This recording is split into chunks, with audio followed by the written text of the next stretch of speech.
This is a horror game podcast. It is meant for mature audiences. It may contain shocking revelations, violence, and sexual themes. Viewer discretion is advised.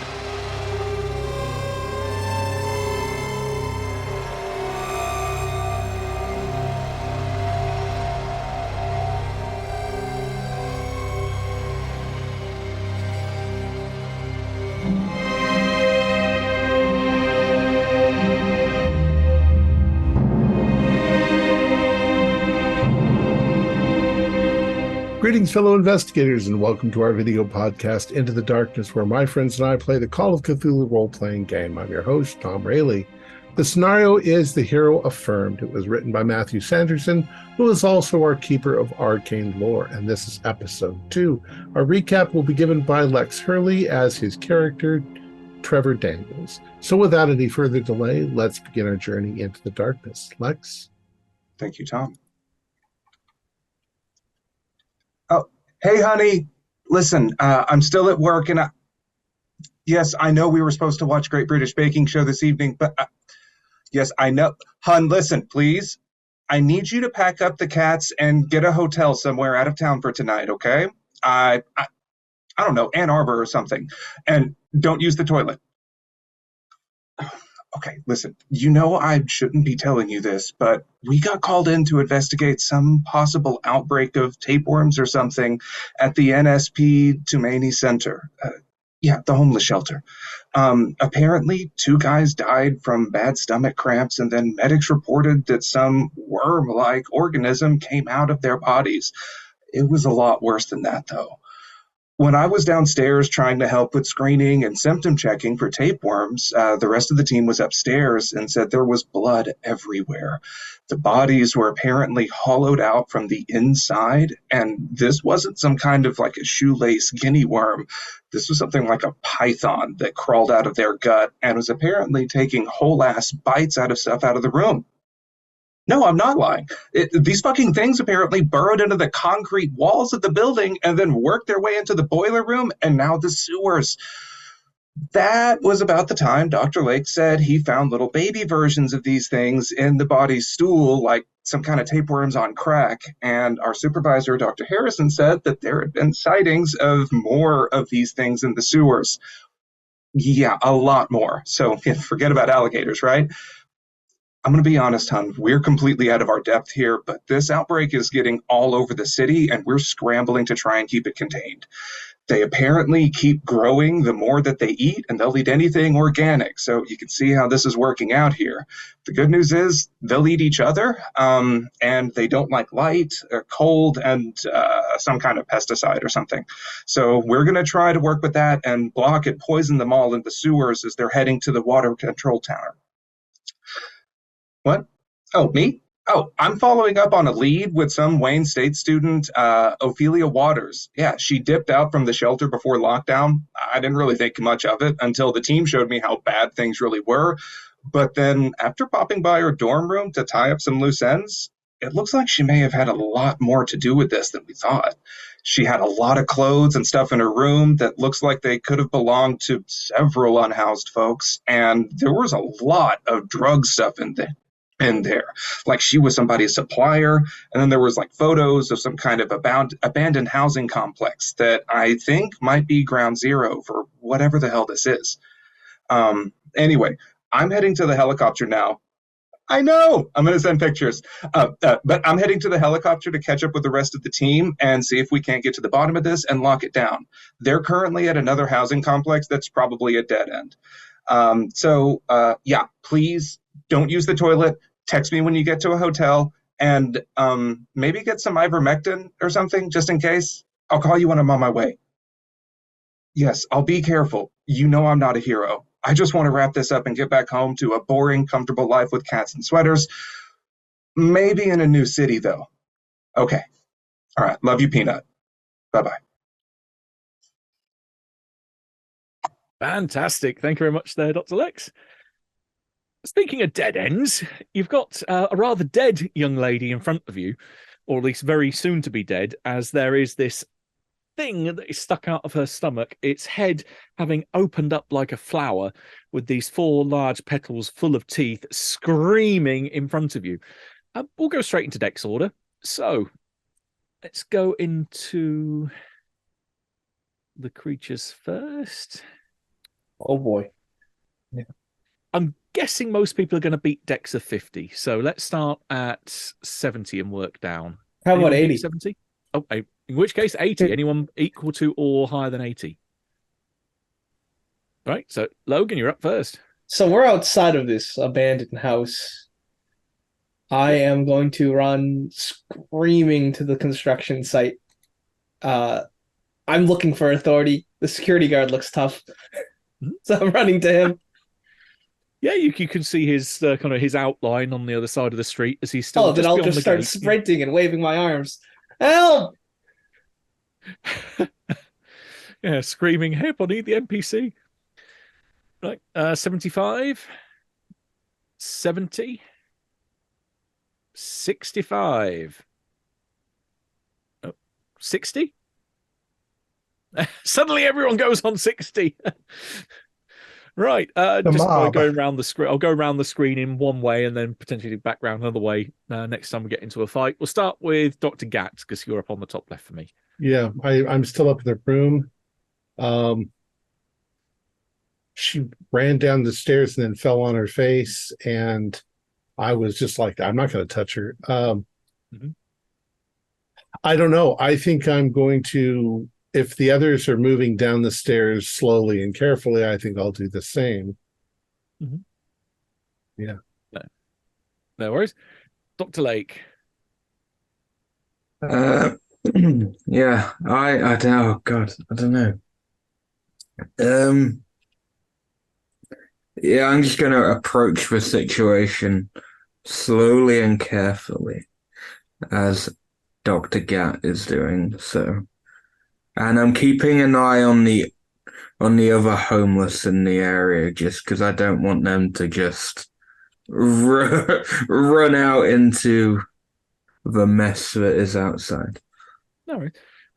As you say, you're keeping an eye on the other homeless. Then you might be in a position to see this. Give me a spot hidden roll, but I'm going to say difficulty's hard. Okay. 09. Okay, that is an extra. So as you say, you're looking around the area. Maybe Dr. Gat's attention is looking downstairs, but you look all around you, are wondering, is there anyone else up here? Is there anyone besides the 3 homeless that were around the burning bin downstairs? And you happen to catch through the window, looking into the adjoining building. So this is into the other of the 2, kind of the twin buildings that are left. So 295 Alfred Street. You happen to catch movement going past one of the windows, and you see another African American man, maybe in his late 20s, early 30s, potentially. It's hard to pin down his exact age. Again, dressed in lots of very thick clothing, carrying what looks like a jerry can and splashing lots of gasoline all over the interior of the room, and then proceeding to start pouring this thing up and pouring it over his own head. Dr. Pepper, you're up next. Well, I'm examining this one guy on the bed, right? So I want to. Do I have anything that I could like sedate him with? Almost certainly. You are medical professionals. All right, I'm going to sedate him and then get ready to operate. To get always the phrase you want to hear, doing an operation in such a wonderful sterile environment like this. Oh yeah. Yeah, just don't tell him that, and he'll be fine as he goes out. So we can say you are sedating him without any problems this round.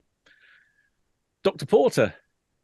Well, I guess Logan and I were the only 2 down there. Then I thought a whole bunch of us were downstairs when this happened, but Logan has run off, so I'm holding the flashlight down and over the use of the fire extinguisher. I'll try letting rip on the thing and see if that does anything to it. Gotcha. Okay. All right. Give me a. We're going to put this down as fairarms, so you can choose whether you want to use a rifle, shotgun, or handgun for this, because it's okay. quite in either.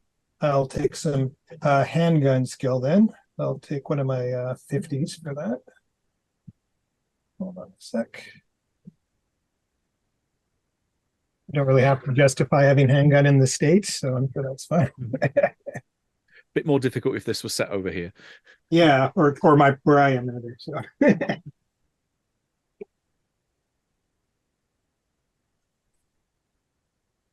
21, so that's a hard success. Okay. Yeah, you hose into this thing. It does twitch. It doesn't seem to be, well, it's physically taking harm from it, but it definitely feels this is you're making it uncomfortable. So that may have a mechanical effect upon it, but it doesn't look as though it's damaging, at least. Is the light, but the light's bugging it too, probably, right? Yeah, definitely. Okay. The combination of the two definitely does it. It doesn't like it too much. And then going around the screen to keep everyone included. Trevor, you're having a wonderful time in the helicopter. It's all great for you. Right. And then at the bottom of the round, we have the thing. I was going to have it go and start chasing after Logan because he was the one that kind of made himself as here, I'm a walking target. Oh, no. Then someone decided to try and hit it with a not flamethrower. What I want your flamethrower would be great for you. Yeah, it'd be wonderful. I wish I had one. Yeah, you started hitting it with a fire extinguisher. So you've got its attention more. So it's going to try and rush at you. Wonderful. Right. So do you want to dodge or fight back? If fight back, you have to beat it, right, to succeed? Correct. Dodge, you want to equal it or better. Okay, you know what? I'm going to go for dodge because I really don't want to. And I think this is my life on the line. I'm going to put 16 to dodge. That sounds like a very sensible. I want to live. A survival instinct reaction there. Well, knowing my dice rolls, you probably don't need it, but let's see. Regular success. If this was Delta Green, you'd be in a very happy place because that would be a matched failure. So this thing starts to chomp at you, but maybe the fact that maybe part of it's still stuck behind a rib cage. It's not quite lunging as far as it wants to, but you've got this twitching or ragdoll like corpse, which has been almost trying to fall back as this thing is trying to leap out of it, and it's just holding it back enough that it isn't quite reaching you when it snaps. But yeah, you can hear the force of these, maybe their jaws, flaps, mouth, lips, however you want to describe them, as they're slapping together and crunching down, that this thing has quite a lot of force. You do not want to get hit by this thing. Right? And then that takes us back to the top of the round. So, Logan, back round to you. I'm rushing over the security guy. I'm trying to beckon him over. I'm trying to appeal to his sense of duty and morality. Okay, well, he comes over mainly because you're going, and then I'm just going to point at the Dr. Porter getting attacked. Right, he looks at you through the gate and says, "Oh, did you find the guy who took the jerry cans and the flares? And what the hell is going on over there? Someone's being attacked. Help! You need some help? Oh, okay." He pulls open the gate, and you can see him reaching for a nightstick, and he starts to walk over. Maybe in a moment he might realize the error of his ways, but we'll find out. I will follow behind him with a good human meat shield. Right, back round to Dr. Gatt. Okay, so I'm running down the stairs towards the woman and the thing that's attacking. I imagine there's got to be some broken pieces of furniture or something around, like maybe a table leg or a chair leg. Spindle off the staircase. Plenty of things that would match that description. Yeah, you've got a fire. You got a fireman axe, Scott. Oh, that's right. I do. You have a fireman axe. You do. You kept it this whole time. I am going to run straight at the thing. And does it have eyes? Or is it blind like a worm? You can't see any eyes, but this thing definitely, it's reacting. Maybe it's reacting to sound. You can't see any ears. But I will. Yeah, but they can feel vibrations with their flesh. I'm just going to try to bring down the axe on it and cut it, hopefully in half or in pieces, or cut its head off or whatever. Okay, yeah, you can. Your cautious creep forward last turn is suddenly replaced by a burst of action now. It will try and fight back. And that's brawl. Yes. I will put. Where's my scores? I've used both 60s. I'll put 50 in my brawl. I will roll my dice. And I got 84. So I miss. It's horrific, so I'm not doing so well. You may want to buy Dr. Porter a drink after this, because the penalty die that his fire extinguisher is giving this thing on its attack roll prevented me from getting an impale. You did not want that happening. Okay. So I just fail outright. If I miss it, it misses me. So I need. Come back at it the next. I've still got the axe, so. Yes, very true. And Dr. Lake. Fuck, I don't. Well, I'm now. My Lake's brain is like, oh crap, we're in trouble with that down there, and there's a dude most likely about to set fire to stuff, which is going to escalate the situation. He is in the next building. Say it's not in the one you're in. I know, but my mind's like, if that goes on fire, that is going to cause a lot of. Oh God. I think Lake, knowing that Gat and Porter are not really paying attention to that, they're not actually doing so good, I might try and go check on the other house. Okay. Because I am worried about this. There are multiple ways out, so you can head downstairs and take like the back exit if you wanted. Yeah. So yeah, you can certainly you can run round the other way. I will also, as I'm going out, if I'm going out the back, I'm also going to look if there's any like metal pipe or anything on the floor out back from a nice heavy pipe. Yeah, again, I've got no problem you being able to find a nice heavy blunt instrument. Yeah, and I'll grab that and run round to the back door of the next house, say 295. And the moment you open it up, there is this waft of accelerant. You can smell the gasoline in the air.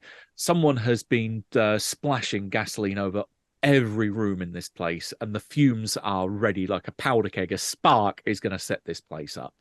Yeah, as soon as I would take a step back instantly, because I know if that goes on, I'm probably a goner. So yeah, so you take a step back, and as you turn to go out, you see that over the sink there is a slumped figure with a hole about that big that's sticking out of their back, having ripped out of their clothes. What appears to be a whole load of vomit in the sink, and you can, even in the semi-dark here, you can still see things crawling and writhing in amongst the vomit that has almost dried by this point. Oh God. Oh man. Round to Dr. Pepper. Okay. So do I have any of the pesticide?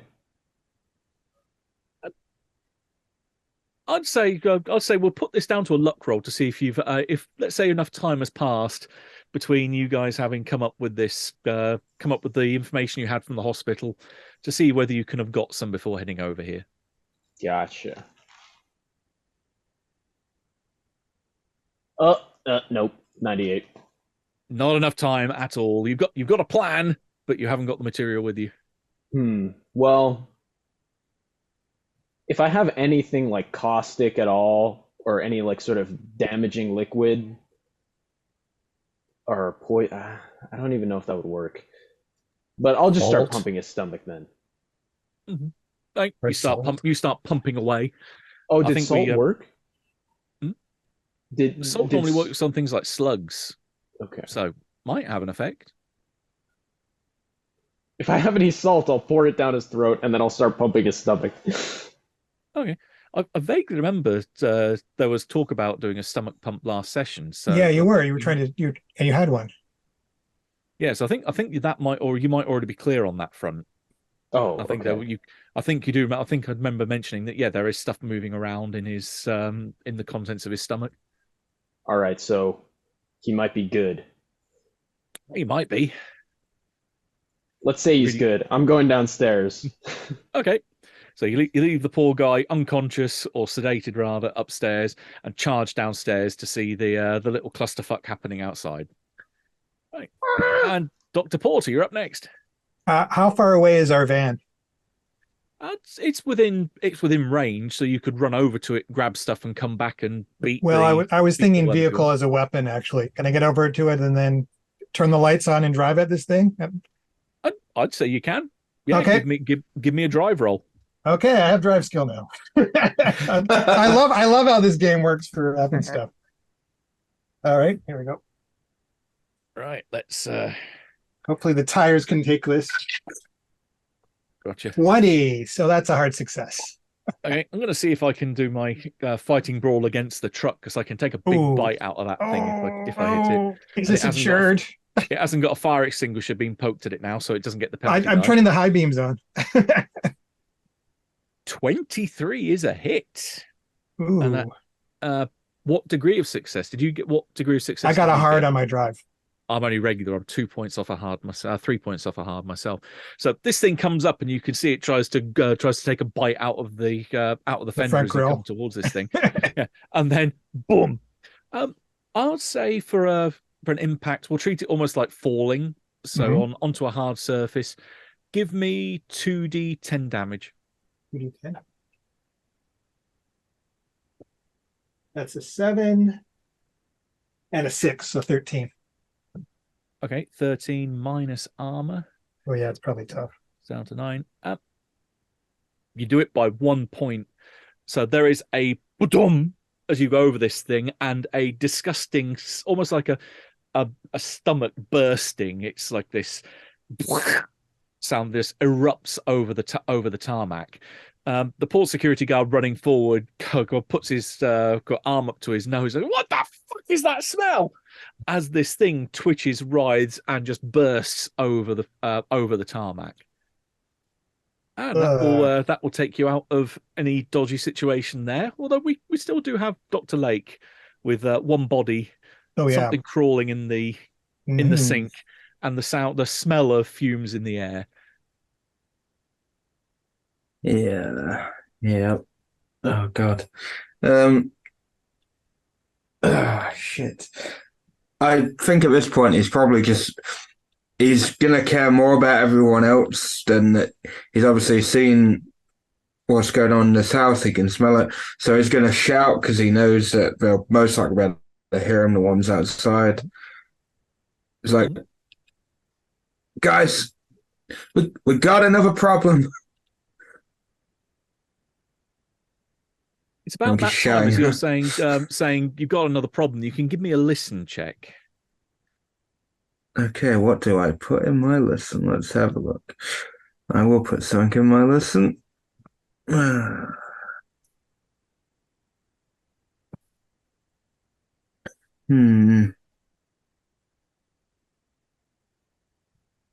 We'll put a 50 in my listen one. Listen's always a useful one. Sharp ears.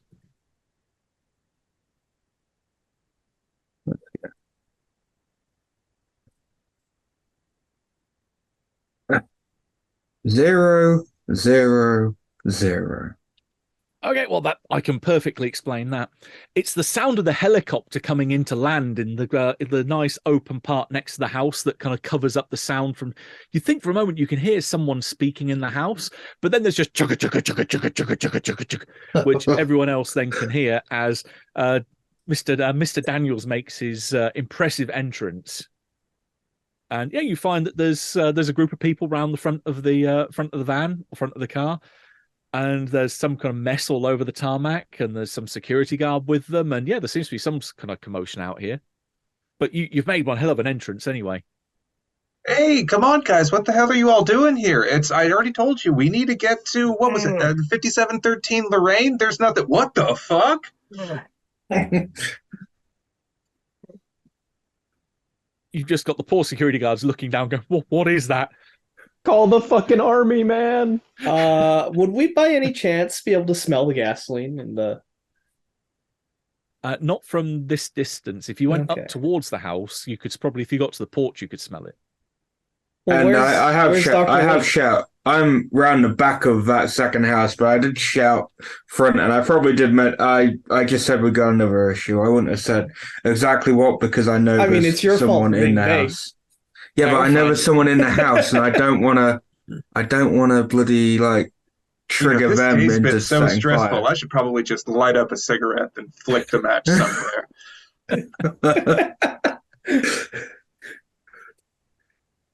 So I'll probably end up walking. Is there a gap between the houses? Oh, So there's quite a large gap between the two properties. I'll walk through and I'll try to keep to one side so the guy isn't He's not seeing alerted by me. you, no. So I just go by and I'm like, guys, there's a dude in here dead, and there's another dude putting gas all over the place. It smells. One match, and that house is. I'll turn to the security guard. I guess that's where your gasoline went. He kind of tries to kind of shake himself out of it for a minute, trying to tear his attention away from the thing on the floor. But then when he hears gasoline, it's like, yeah, that must be it. Well, you found the guy? I think he's in there, but Dr. Lake has something to say to you. Looks at you. Well, he's kind of poured it all over the place and on himself. He's now a risk, and I don't know if there's anyone else in that building. And from what I don't really care about him being the security guard. I'm worried that you guys know with this. From a professional perspective, even if there is innocent people in there, there is another body in there, so I believe another thing is in there. Right. And I would suggest we burn some human beings alive. Jesus Christ, I'm not paying enough for this. Matt, do we have a electronic like voice enhancement, like a PA thing in our vehicle? You can have a loudspeaker, yeah. Sure. You can Okay, go up to the helicopter and blare it. Yeah, okay. Cool as hell. I'll go. Okay, so I'll go. Sure. Yeah, you're not doing this to be cool. I'll go get the speaker and go like, Anthony or Tim, if you're in the house, please come out. We want to talk. Do not emulate yourself. We want to talk to you. Maybe I'm gonna look at Tassiv and just be like, Do you think they know? Should we go in and get him? No, Do you think let they him know come what out. emulate means? Oh, don't set yourself on fire, okay? Seriously. Jesus Christ.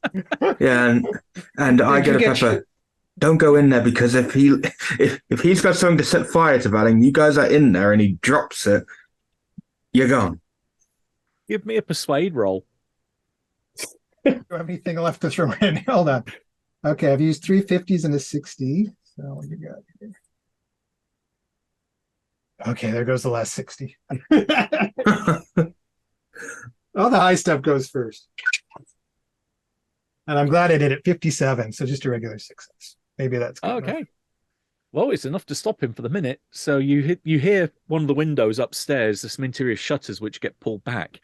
And this guy, as mentioned, is a African American wearing fairly thick, obviously heavy outdoor clothing, either in his late 20s or early 30s. It's kind of hard to tell with the state he's in.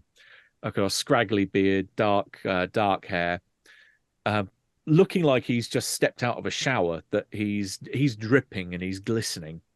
And in one hand, you can see something that looks a bit like a stick, which takes you a second to go, that's a flare. Mhm. And he looks down at you, and then kind of looks back over his shoulder, and you can hear him yell, "Be gone, Sultan!" And then he looks back to you, and goes, "What? Who are you?" Am I talking to Anthony or Tim? What? No, my name's Mark. Mark. Okay, we know what you're going through. We can help you. Don't. What, are you an burn yourself. exorcist? Yes, we're federal exorcists. We can help you. Okay, he looks at you with quite a degree of surprise. I'm not going to make you roll again because you already got success. But yeah, he looks down at you and kind of then looks back over his shoulder and kind of spits. I'm not sure if I can hold it for long. Okay, we're trained for this sort of stuff. Come down. Yes, we are. And we're going to try to help you, okay? Just Okay, move slowly and easily. He nods with a you can see it takes him a degree of effort to nod, but you can see that he turns and then starts to presumably find the interior staircase and come down. And indeed, a few seconds later, the front door opens and this guy starts staggering out. One arm clutching his stomach, the other hand still holding the flare. Okay, Mark, you can put the flare down. We don't want you to set yourself on fire accidentally. And get on the front lawn. Accident. I'm determined to get this thing out of me. Yeah. Lie down, belly down on the grass. And we have a doctor here that we can have doctors here, do surgery. and we're going to help you. Okay, we're going to deal with your possession. All right. Yeah, so he does it bareback. Don't worry about it. He doesn't even need gloves. He's great. If you think you can do this, then just hurry. I can't hold this thing for long. Okay. So I'm looking at Dr. Abram. Well, does anybody have a very large knife? I only have my scalpel. I have my scalpel. We have to have stuff in the fire. I have my stuff in the vehicle, right? Okay. Dr. Gat, be ready with the fire axe. I am interested in seeing this. I am grabbing the road flare. I will assist you, Pepper, by the way. I will assist. We're just gonna do this, no anesthetics. Great. No, I'm gonna sedate him first. Oh, okay. I'm just gonna look at everybody. Everybody ready? Yep. The security guard's horrified. I'm getting some gloves on because I'm going to assist as well. Is this technically a C-section? Yes. I feel like for insurance purposes, this is. You even know where it's located, Dr. Pepper. You can see where the belly's undulating. All right. Just making sure. I have an idea before we do this. Okay. Does somebody have a belt? I have a belt. Here you go. Oh shit! What am I going to keep my pants up? All right. Well, as long as I'll take your belt and I'll form it into a loop, and the second that thing sticks, I'm thinking in terms of like an alligator. Alligator, yeah. They're really good at clamping down, but they're not so good at opening. Yep. And I'm going to try to wrap it around the thing's face. Sure. Okay. Because we could use a live specimen. Yes, we could. That'll give us some information. Make sure you wear gloves. Don't touch that shit with your bare hands. Have some gloves like I do. We'll say we all have gloves because we are doctors. And Okay. All right. Everybody ready? This is going to be a piece of three-way action here. So we're going to have Pepper that's going to try and perform a medicine roll to see if you can get this thing out of Mark without killing him. Lake is then, as you're saying, you're going to try and assist. I'm going to say you're going to try and grab this thing almost like a grapple. You're going to try and hold it, which then will allow Gat to do the trick with the belt and make sure that its mouth won't open. Right. Okay. So we're going to start with Pepper. Just as you're prepping the syringe, Mark turns and looks at you. You can see this kind of concentration in his face as he's imploring you to get this right. And he just looks at you before you put the needle into him and says, "If this all goes wrong, go tell Chuck to fuck himself, and I'll see him in hell." God bless you, sir. Got it. Okay. Right, and you hit him with the syringe. Now give me that medicine roll to see if you can perform again the world's most grimiest surgery out in the freezing open air. Yeah, I got a regular pass, 66. Okay, well, it ain't going to kill him, so that's the main thing. You start slicing into his abdomen and catching the bottom of his stomach where you can see this thing is about to burst, and this head erupts out of him, but it doesn't do any. It's you're performing the hole from which it will come out, so it's not causing major interior damage. Dr. Lake, you're up as this thing comes in within kind of grappling range. Yep. Give me a fighting brawl roll. I think this is where I need to use my over 60 because we're a combative bunch of doctors, aren't we? It's all these unruly patients that you have. Yeah. Okay, 58 out of 6. We are cutting it close between me and Matt. It was worth it. Okay. Do you want to burn any luck on that? Oh, you know what? Yeah, let's just do it. Let's just do it. Let's just get it down to 30. It's going to be a lot of luck, and it's probably going to bite me in the ass later Or down just the line. push the roll. You could push it. I could, but Don't I push don't. it. I don't. I'm not risking it. I'm just spending the luck. Let's see what it would have done if it had hit then with its regular success. That would have been 9 points. I think would have been enough to rip your arm off. So yeah, it would have been your ass that it bit, but it would have taken a big chunk out of you. So yeah, you managed to grapple this thing, and then Gat, you're up with the belt. I assume brawl. This will be a fighting maneuver. So yeah, fighting brawl. 009. Nice. So wrap this around the face of it, tighten, and then Hey, you've got my belt. I'm going to give it a penalty die for Lake holding it, but there's a chance, like a 0-1 chance with that, but 56 or 66. No, neither's good. Okay. So you pull the thing shut, and yeah, it's the mouth sealed, and Lake is holding this thing. It's still writhing, trying to get out of the body. I wrap it and I put it through the pins so that now no matter how hard it pulls, it's not gonna. While we're doing this, I also spark up the issue with there is a body in there with a hole in that house, so it's probably one of those things in the house.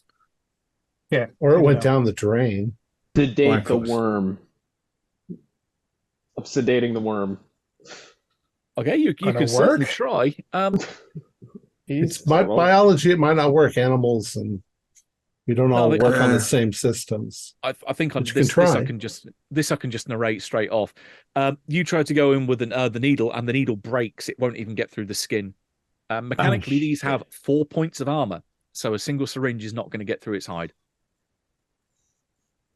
Well, that's easy. Just let it open its mouth back up. Then you can put the syringe in, and then just let Gat close it back up. Or we make an incision. We need to find out what Mark knows, because he knows Chuck, and Chuck knows Ophelia. Or other way around. Well, let's get the worm out of him and then sew him back up so he doesn't die. Yeah.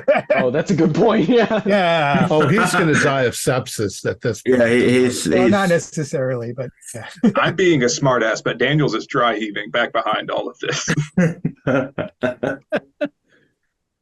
Well, the other key thing here is, Pepper, you can start to seal him back up again. That's not a problem. You are doing the got a post surgery, right? Quick, stitch him back up again as quick as I can. Maybe bring out a stapler to put him back together again in various different parts. Dr. Lake, though, you've still got this writhing thing. This isn't just going to lay down and stay still. It's writhing around like a snake and trying to wrap itself around your arm as best as it can. Well, Lake, does it need oxygen to breathe? It might you studied its skin. I can't remember what I had assumed. Given that it prefers complete submersion in water, this thing doesn't need to breathe per se. Yeah. It's absorbing consciousness. We need to lock it away. Can we just put it in the back of the van? Do we have any rope? We can rope it up so that it can't. Just tie it up. Does the security guard happen to have a Yeti cooler in the back of his truck? I'm not familiar with what one of those is. So it's like a very heavy duty cooler, really thick insulation and whatnot. For snacks. That'd be good. So let's say I give him $20. Like we need to use it. He just says take it and just starts backing away. Lake can give me a opposed strength roll to see if you can keep hold of this thing, and if you succeed this, then you don't need to make any more rolls. You can get it in the case at that point. Let's see. 56 out of 50. I'm already on the luck spending. I'm already bad on luck. I'm just gonna get the 6 luck to pass it. Spend the 6 luck. It might fail too, though. I would say, do you want to spend any more? Because I rolled 56. Maybe I just push it. Do it. Maybe I just push it. Yeah, push it. I'm gonna push it. No, I'm gonna push it. Spend the luck. No, I don't have. I the luck. Oh, I will be on. considering that I rolled a hard, you need to get an extreme to beat my hard because on a tie, this thing has a strength of 170. It's gonna win. All right. It's a combat roll, so you can't push it anyway. Well, no, this isn't opposed strength. It's opposed strength, so I an arm can. wrestle. So it's not. It's not a combat. Well, so I can. We can't help him, like the group of us, because this thing is like 6 feet long, isn't it? I'm not touching this fucking thing. I'm not touching it. Even with gloves. I would Daniels. If you want to combine your strengths, you can do that because there are the rules for adding up your stats if you go against a high enough opponent with a high enough target. Well, so if someone wants to jump in and help, Gat, help me. This thing is too wormy, squirmy. Wrap, your shirt or something to wrap, and I'll let you doctors handle it. Okay, we have some kind of PP to kind of like. Okay, so any number of you can jump in and help. So who wants to assist Lake? I'm obviously there. So Gat and Porter. Yep. So I add. Let's see. What are your strengths? Because I deduct these off basically its stats to work out. Okay, I've got a 50. Yeah. So 50. Minus 50 and then minus 50 again. Yep. That brings it down to 70. My 56 would be a regular success still at that point. One more person needs to grab this. One more person needs to help. That's security guard. Security guard. He's going to get his cooler for you. So he's out. I'll help with the cooler. See ya. Yeah, I'll grab my cardigan. I'm not going to touch this thing. Direct skin contact. Okay, I'm making eye contact with Pepper. I have a strength of 40, so I'm looking at worlds you, of help here. I'm doing surgery. With the four of you, then you were able to so the three of assisting and holding this thing, it is still kicking and writhing away between the four of you. But then that turns Lake's, and you can get a regular success with your roll, Lake. Then you will have it. Okay. Come on, no triple zeros. Let's just go. Yeah, regular. There you go. You dead on a regular. Between the four of you, you managed to slam this thing into the cooler and clamp the lid shut. You can even see as it still stood on the ground, this thing is still kicking and bouncing around inside the box, but it's not getting out of the box. Oh my god! You owe me a fucking cardigan. You're gonna have to burn that. Yeah. I'll buy you 6. Contact. I'll buy a new one. Okay. I almost said contact Delta Green. Very good idea. Delta what now? Contact the CDC. Showing up. Contact the CDC and tell them that we have a sample. We have a specimen. We have a specimen. We have this guy. We should bring in everyone who was in that house in for testing because we don't know if they've got anything in them. And we need to check the gasoline house. Or we could just burn it down. I'm not in favor of Why are we just going to burn this down? Actually, it's true. There might be evidence. We need to find evidence. Yeah, Chuck and Mark might have been doing something there. I guess we do have to look. All right, I'll go in. I will follow you, Tessa. There's something in there, isn't there? I fucking bet there is. That's fine. You saw something in there, right? You saw the dead body in the hole, so it's probably still wiggling around. That's fine. Oh, you head inside, presumably head in through the front door then, because that's the nearest entrance to where you are. And again, this smell of gasoline kind of washes over you. And inside, you can hear noise. You can hear movement still. Oh, fuck. Got this chomping sound as wood is breaking. Immediately up in front of you, you can see that from the top of the stairs, there are a pair of legs that are dangling down the stairs as if someone has fallen over right at the top of the stairs. And there's a trail of excrement and blood which goes down from where it's been ripped open from its anus. And again, this large hole about this big that's sticking out literally the back of it. And chomping its way through the staircase, you can see is this thing, this worm that is probably now about 6 inches across, that is just devouring everything in its path. You can give me a sanity roll. In fact, I think everyone can give me a sanity roll for having seen these things up close and personal now. No, that's a fail. Coming out of Paul Mark or out of the young lady that you had. I can't believe I passed I it. I have passed. 50. 8. I failed. Okay, for those that pass, waiting for everyone to do the roll. I did not those pass. Okay, for those of you that passed, D3. Those of you that failed, give me a D10. Oh my goodness. Brett missed. Oh, I got 9. one. 9. Okay. I mean, I'm Okay. a biologist, so I'm used to biology crap. Well, in which case then, Dr. Lake, anyone else beat the magic number of 5 or more? I just Right. got my 9. I got my 9. We have a winner, Dr. Lake. Give me an int roll. Luckily, Oh, no, he's smart. unluckily, my int is 80. So let's hope. Clever guy. That'll show you to be Like smart. spaghetti. Yeah. Oh my god! I rolled a 000 again. Yes. Your nose starts Excellent. bleeding. You find this scary, but somehow you keep thinking this is just some guy in a rubber suit or some other crazy Scooby-Doo explanation for what's going on here. Got to be a natural explanation. Oh my god! I've never been so happy to see 3 zeros in my life. Yeah, I mean, you still lose the 9 Sam, but you are completely in control of your actions. Mwah. Sorry, I was just had to Keep blow a those dice kiss for to it. your post-sanity rolls, yeah. Right, so what are people doing? You can see there's this thing chomping through the stairs. You're fairly sure you hear noise in other parts of the house as well. There's definitely movement inside. From what it sounds like, you think it's probably another one at least of these things. So with wide eyes, I'm going to turn towards Dr. Lake. What do we do? I think we just set fire to the building.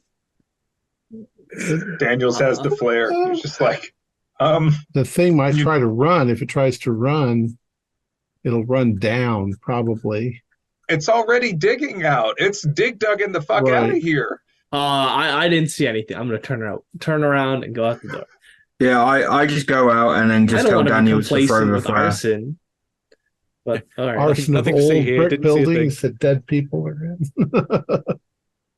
We anyone's could just in say it's there- containment. We can just say it's Oh. containment. It's fine. Claim it as containment issue. Hey, I'm only following orders. You're the one in charge. Well, I'm not in charge, but just throw it, Daniels. Is anyone in there? Is anyone still in the house? I'll use the you'll- loudspeaker. So They- Daniels is the closest one with the flare. I'm near the front door. Give me an opposed POW roll. Oh, wow. That is a fail. Not as bad as my fail, I'm guessing. 98. I'm almost doing a Dr. Lake with my dice. Okay, no, there's no response in that case. Okay. Chuck it in.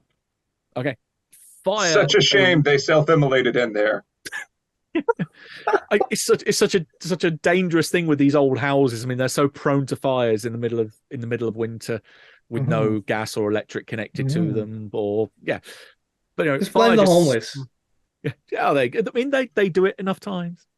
So fire spreads and just like a carpet covers everything. It goes across the floor, starts running up the stairs, climbs up the walls.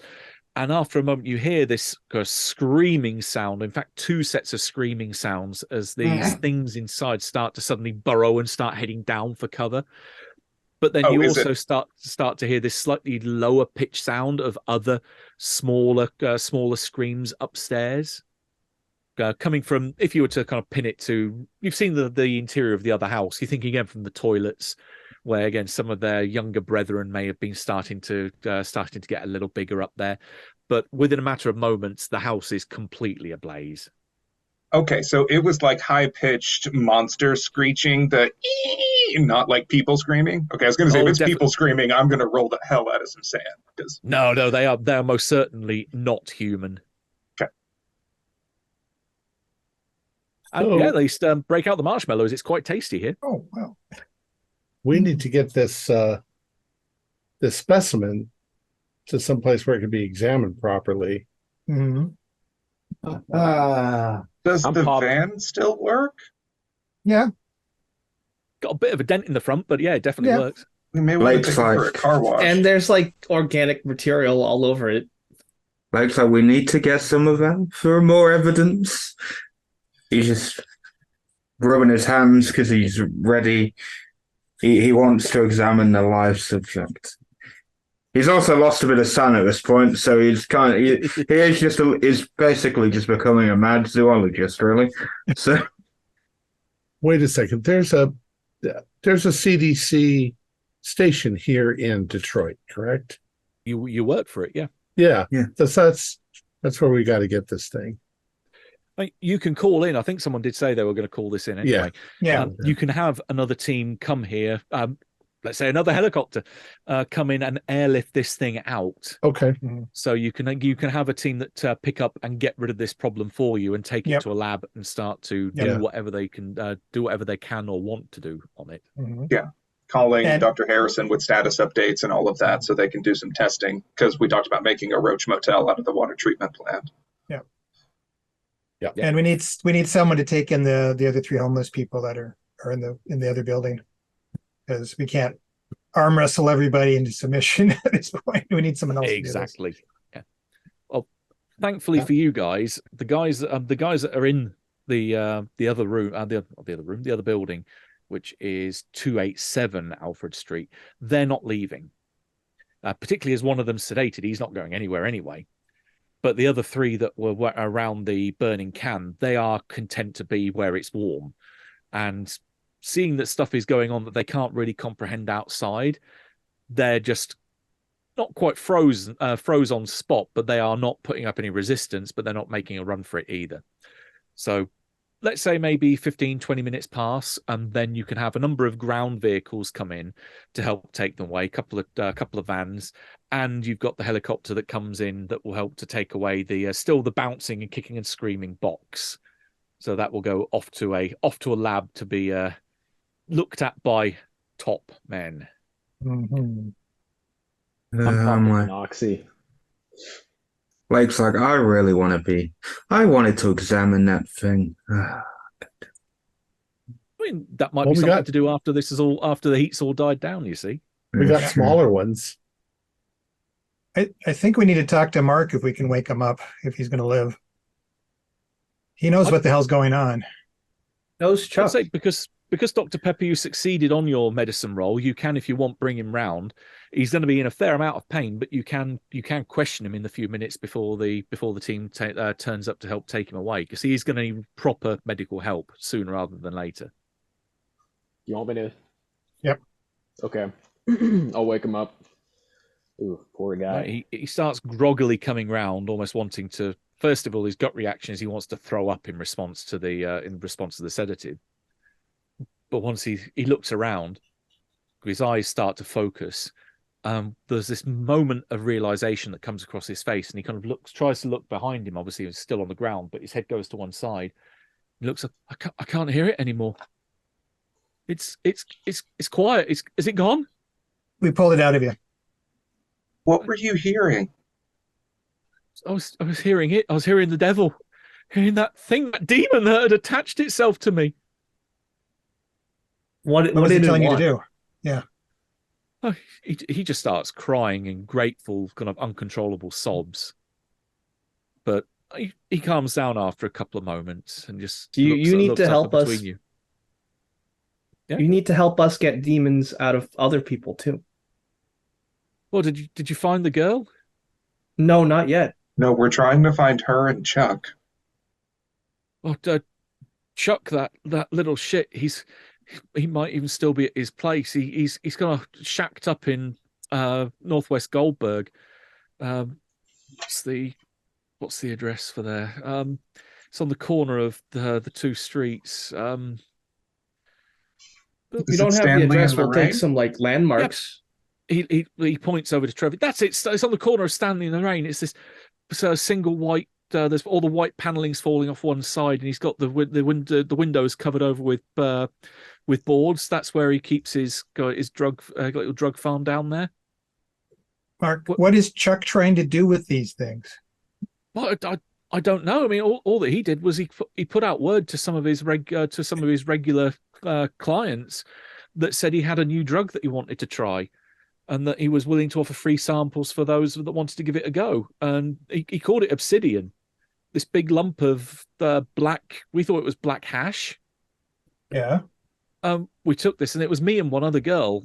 I never got her name, and then he goes into this description, and you realize her body is lying a little bit over that way, which is where the other worm had popped out. That it's her that he's describing. Not Ophelia. Okay. How did you take the obsidian? Did you smoke it? Did you eat it? We smoked it. But yeah, I mean, it was this wonderful euphoric effect, but then something happened. It was like we fell through the floor. It just that when we started to fall asleep and laying back in the chair, that me and this girl, we both said that it was just like falling through the floor, and then we ended up on this. It felt like a carpet of bone that just it didn't seem to end. It just went on and on and on forever in every direction. But of course, we heard each other. I heard her screaming in pain. She heard me going, "What the fuck is this place?" And that's when the devil found us down there. That damn thing! It called out in the dark, and it offered us to say, "I can get you home. All you have to do is open your mouth."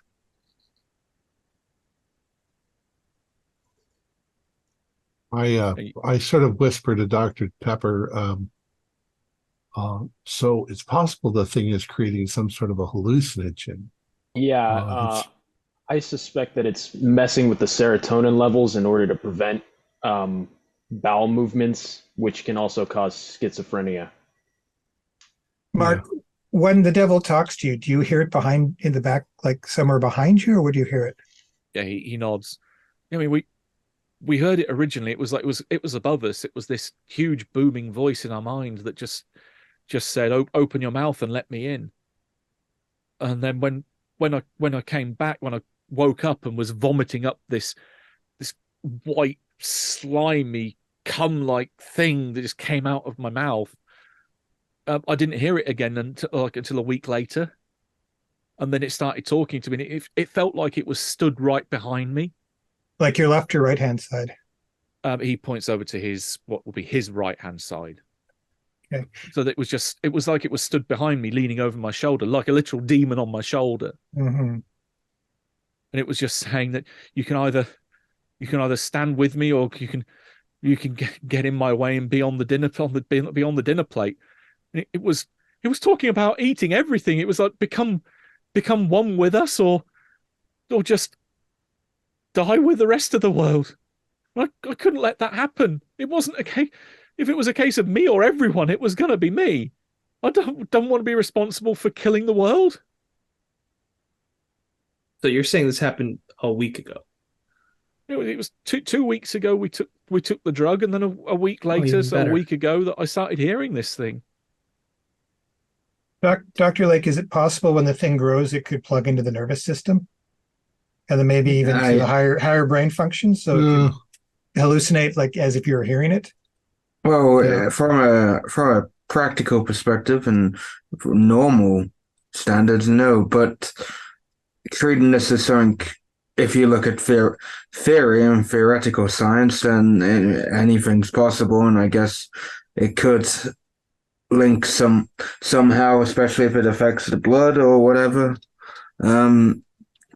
It sounds like I don't know how he's describing it with them both hearing the voice or whatever. It's almost like a hive mind. If you ask me, I think that probably the parasite is tapping into the serotonin receptors with those genetic modifiers, because those will constipate someone if they can be controlled. So they're probably doing that to take care of the waste material. And I think the hallucinations are their own hallucinations. As far as controlling the mind, it would have to have a more sophisticated mind or brain than a human being. That's just ridiculous. Dr. Lake, is it possible for a parasite, if it gets attached to something, to access the host's functions? Can a parasite gain intelligence by attaching itself to something smarter than it? We're going into theoretical science with this. Yeah.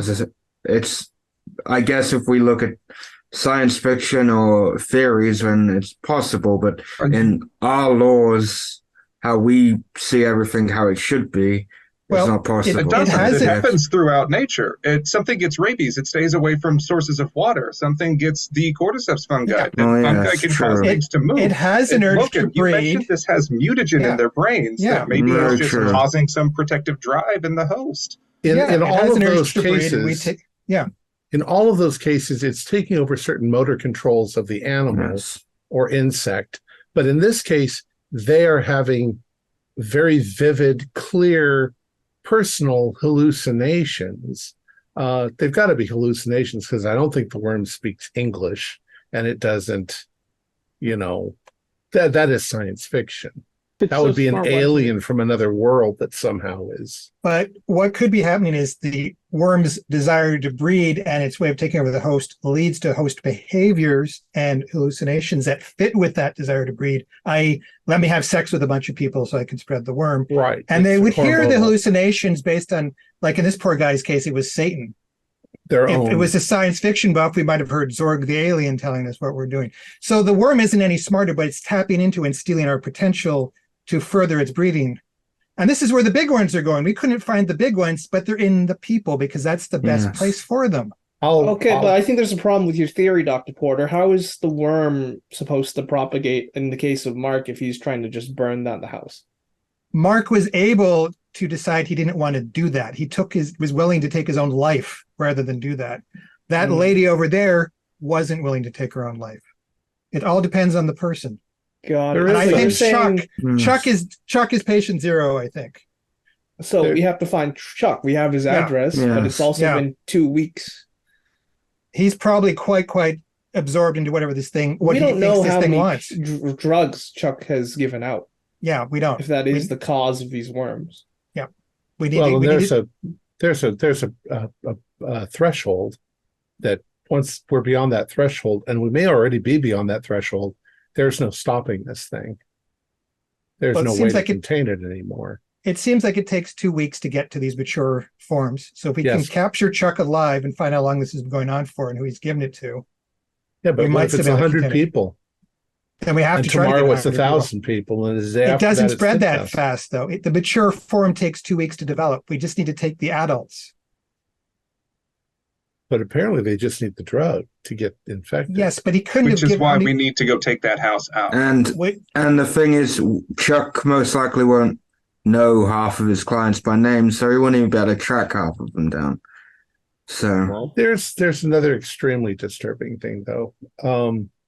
Having fought with that thing just a few minutes ago, I cannot for the life of me think of anything on Earth that could have evolved from.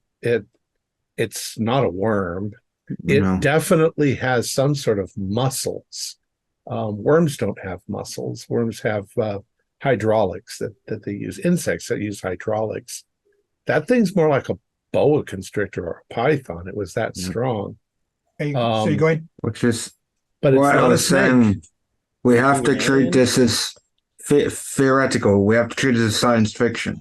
We can't keep thinking in the realms of reality. Maybe we should check the astronomy recent events. Could this black, what did he call it, obsidian, be a meteorite? I mean, we're way off speculating now, but we're going to have to speculate. It's a logic for this. It's a plant. It's logic. It is logic. It's nothing that's ever been seen on Earth ever. Using science fiction as a basis is lunacy. No, but it's not. I'm using biology. We have to speculate.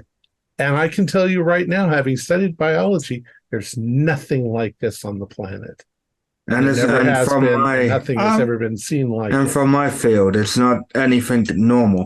And going back to the functions like rabies, how they're functioning is nothing like that. Things These are can't- higher intelligence. Matt, animals can't eat through cement. so I just had and this could be a dead end epiphany. So the two guys that died at the original location, their worms decided to just go for it and leave for some reason we don't know if there's any provocation. Right. Was there anything in the care kits that they could have taken that could have been disruptive to their biology? Of course, yeah. We have the list of what's in the care kits. They might have decided, for example, and this is a long shot. Say there was a chocolate bar in there, and those guys don't normally get to eat chocolate because they're poor and they're homeless. And they ate a chocolate bar, and somehow these things are allergic to chocolate. It provoked a flea response, and they decided to fuck out of the body. What was in those kits? Those kits. They were slightly different between all the kits. The kits weren't uniform. Okay. But one of the things that you think, if it was going to have any adverse reaction to it, that there may be things like Snickers bars where there's got maybe nut reaction, chocolate, if it does react to that, maybe like a dog, right? But also things like aspirin. So there were Right. medicines in there. So there was the chance that there could have been something in there. Something common. Your memory pings, they died in the, or they started having convulsions in the line before they even got to they never got to the shit. Okay, all right. Oh, Damn it. Okay, I was hoping there was something in that. Also, we're just standing in front of a burning building. No, we're going to get into the chopper and fly to Chuck's place. That's what we It's do. nice and warm. So, but you have you still have the chopper that Trevor arrived in, so you've got that one as well. So The one that's pilot's picked up just the box watching and us. gone. And Tassav, I have to say, to get to our conclusions, we have to speculate. It's the only way we can make our logical conclusions. I think we need to just stop this. So we got to get to where Chuck was staying. Yes. Okay, let's do that. We can This might speculate not all we stop want this. about aliens or extraterrestrials, but there's a problem. Bottom line, we have a Right now. source, and we need to make a crater out of that house. I don't care about understanding it. I care about not dying from fucking worms in this city. Yeah. Should we call like the army or something? Yeah, No, we might let have the to might as CDC well. decide that. Yeah, we have to let the higher ups decide that. Something like calling in the National Guard or the Army, that's going to be panic stations 101 all across the city if you suddenly have soldiers running around in the streets trying to deal with this. And is that a problem? I'm kind of. No, we don't panicking. want infected people running to other cities or going to visit their relatives. Well, that's why we quarantine the entire city. If that's what Yeah, it but takes. That's a lot harder than you think. This is Detroit. It's That's an hour hard. too. Yeah, it might be hard, but Tassav, What else can we do? you're not thinking logically there. You could drop an atomic bomb on it. That might. can't we do could that. care. That's immoral. Didn't They're all Lake going to say- die anyway. Didn't Lake say it was immune to nukes? Quarantining it and then keeping everybody here. That's kind No, of the but same maybe thing. we don't it's have a over. national We're all guard, gonna but die. No, it's Detroit over. should have its own SWAT team. Like, if we're going to try and play the don't alert everyone game, this is going to be some kind of a drug stash house. Get them to go bust down the door and absolutely take no prisoners. I don't give a fuck. Daniels, No, we need to Daniels, take. that we is need to a take- smart idea. We need to take What? Chuck Not alive. telling the chain of fucking command? No, I'm telling the chain of command to tell SWAT to go in and burn that fucking Yes, place that's- down. We But need at to least take they're Chuck going to go alive in to for find it. out what I'm he's not going to done. go in there.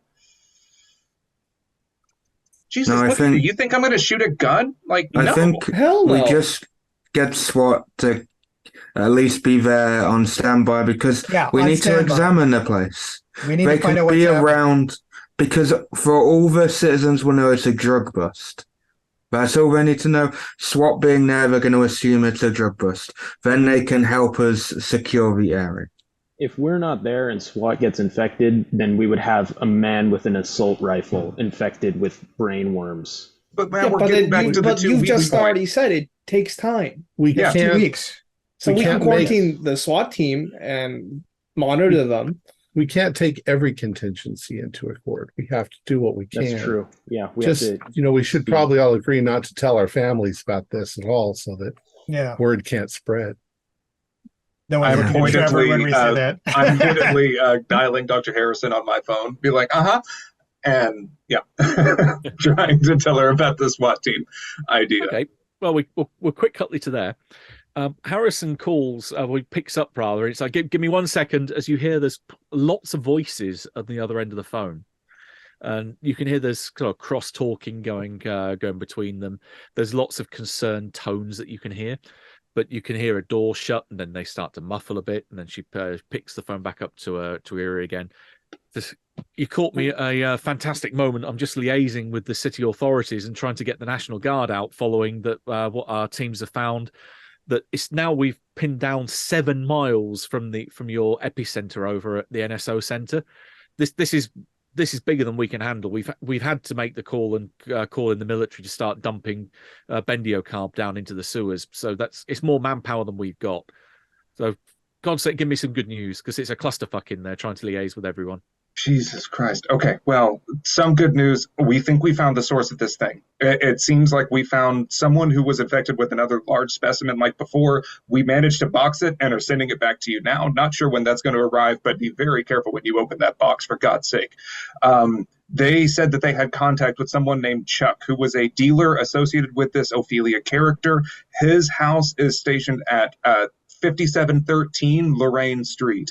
If it's possible, you're already coordinating with National Guard. Can you coordinate with local Detroit SWAT teams? We need to go in and burn that house down. I mean, any pretense is fine, but if we're going to have to mobilize National Guard, I don't think we need to be subtle about this anyway.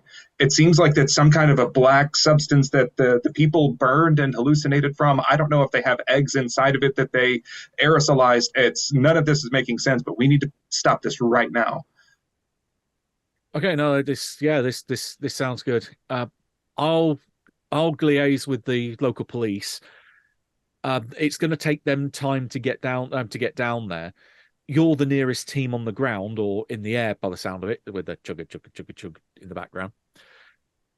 You get your asses down there and keep an eye on the place and do at least a preliminary scan to make sure if there is anything that needs to be decontaminated there, and then the police will meet you there as soon as they can. A fucking course. Yes, ma'am. What was that? But yeah, okay. Hangs up. Assert dominance. Okay. So how'd that go? Your phone call.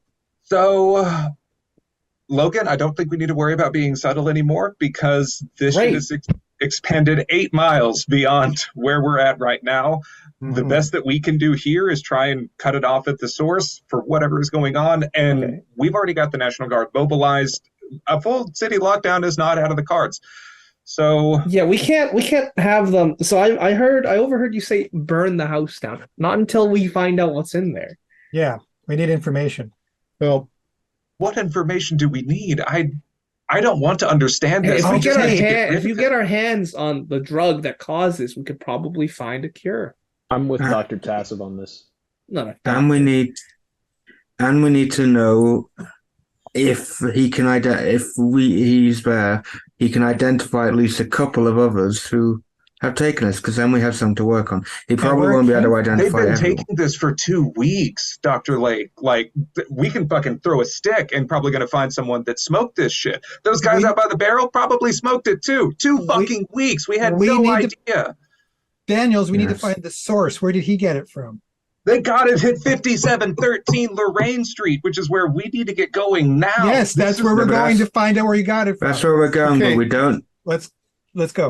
This Ophelia chick seemed to be making stuff in her dorm, so she's probably the fucking maker for it. I don't know. Okay, finding the source is an interesting academic thing. What we need to do is find out how to kill these things the most effective way. We can worry about how we already know how to kill these things. Well, then we need to start killing them. Insecticide. Yeah, that's what we've got waiting at the water treatment plants. So that's settled. Yeah, unless finding the source will give us an advantage. It might. I think it will. If it's something is giving orders, like, just fucking suspend all disbelief for just 1 second. I don't like this whole circumspecting whatever, but if something is giving these things orders to go do shit, if we can stop that whatever magic thing from giving orders, then maybe this goes away. Maybe they become stupid worms again. I don't know. I am losing my ass right now, but let's just go into fantasy land. We're all a little. Yeah. Our number one priority needs to be finding some drug that we can give to people who are infected that will kill them without killing the person. It'll cause them that, like maybe Ivermectin, Epicac. done. Epicac, yeah. That would just cause them to puke it up. I think that if it's a worm like any other parasitic worm, it's going to be able It's in to the tissues. That's definitely crawl not like throughout. any other parasitic worm. That's true. Maybe if it's irritated, it'll just rip its way out. Yeah, maybe it only lives in the GI tract. Yeah, that's what I was thinking too. It doesn't live in the bloodstream; it just lives in the GI. Let's just go, guys. Come on, we're Yeah, Chuck we're could be gonna taking tell over- the Chuck could be taking over the pilot world to right go now. If we just- faster. let's go. We're Hi, already in pilot the person. process. I lean and flick on the Fortunate Son switch. No. Oh, nice. Our helicopter obligatory, has you have suddenly to have found that. itself having missiles. Here's where the helicopter pilot has to Is this a roll the hind? piloting role. The poor pilot NPC doesn't have to touch the dice, and you certainly don't want me touching the dice after my success this session so far. But you can jump in the helicopter and start to take off. So the lovely, almost post-apocalyptic landscape of downtown Detroit slowly starts to recede away from you, and you hop across to Northwest Goldberg, which is not particularly far from where you are. It's about 2-3 miles heading in a roughly northwesterly direction from where you are currently. And indeed, this whole area is typical of the urban decay that you've seen across most of downtown Detroit at this time. At this point in time, back in 2018, 41% of the buildings are unoccupied. A lot of them go back well over 100 years. Lots of wooden structures, lots of single stories, mass-produced buildings. Plenty of open areas, and indeed, you can come down at the corner of Lorraine Street and Stanley Street, I think it was mentioned. Yeah. And plenty of open space for you to do so here. Trash cans roll out of the way. There's plenty of detritus all over the area, even just littering in the streets. There are overgrown front gardens. Porches on a lot of these buildings are collapsed. Loads of the windows have already been either blown in or crashed in by previous squatters. The place looks like somewhere between a war zone and post-apocalyptic nightmare. And looking around, particularly for Trevor, as you've seen the photo, you can pin down that's the house where the photo was taken in front of. So you're definitely in the right area. And above ground, the porch is completely wrecked. You can't go through the front door. Loads of the windows have been knocked in and broken in anyway. But as was mentioned by Mark, the windows that lead into the basement have got boards over them, and you can see light coming up from the basement. But also, as you're looking towards that house, there's a figure that comes into view, kind of crouching a little bit as the downdraft from the helicopter. But this figure, dressed mostly in black, comes towards you and starts yelling, "You've got to help! She's crazy! She's got some kind of fucking gun and she's holding my boyfriend at gunpoint." Give me your choice of int or spot hidden when this figure comes towards you. Do I need to make a listen roll first? Because I imagine with the helicopter, I'm just going to lean out and go, "What?" Is it a smell roll? What? Yeah, int or spot hidden, your choice. I will int it. I got an extreme if we were all doing it. 02. Okay. Yeah, I lean out and Did you say, do "What?" spot hidden or intelligence? Intelligence. I did intelligence. All right, I got a hard for the spot hidden.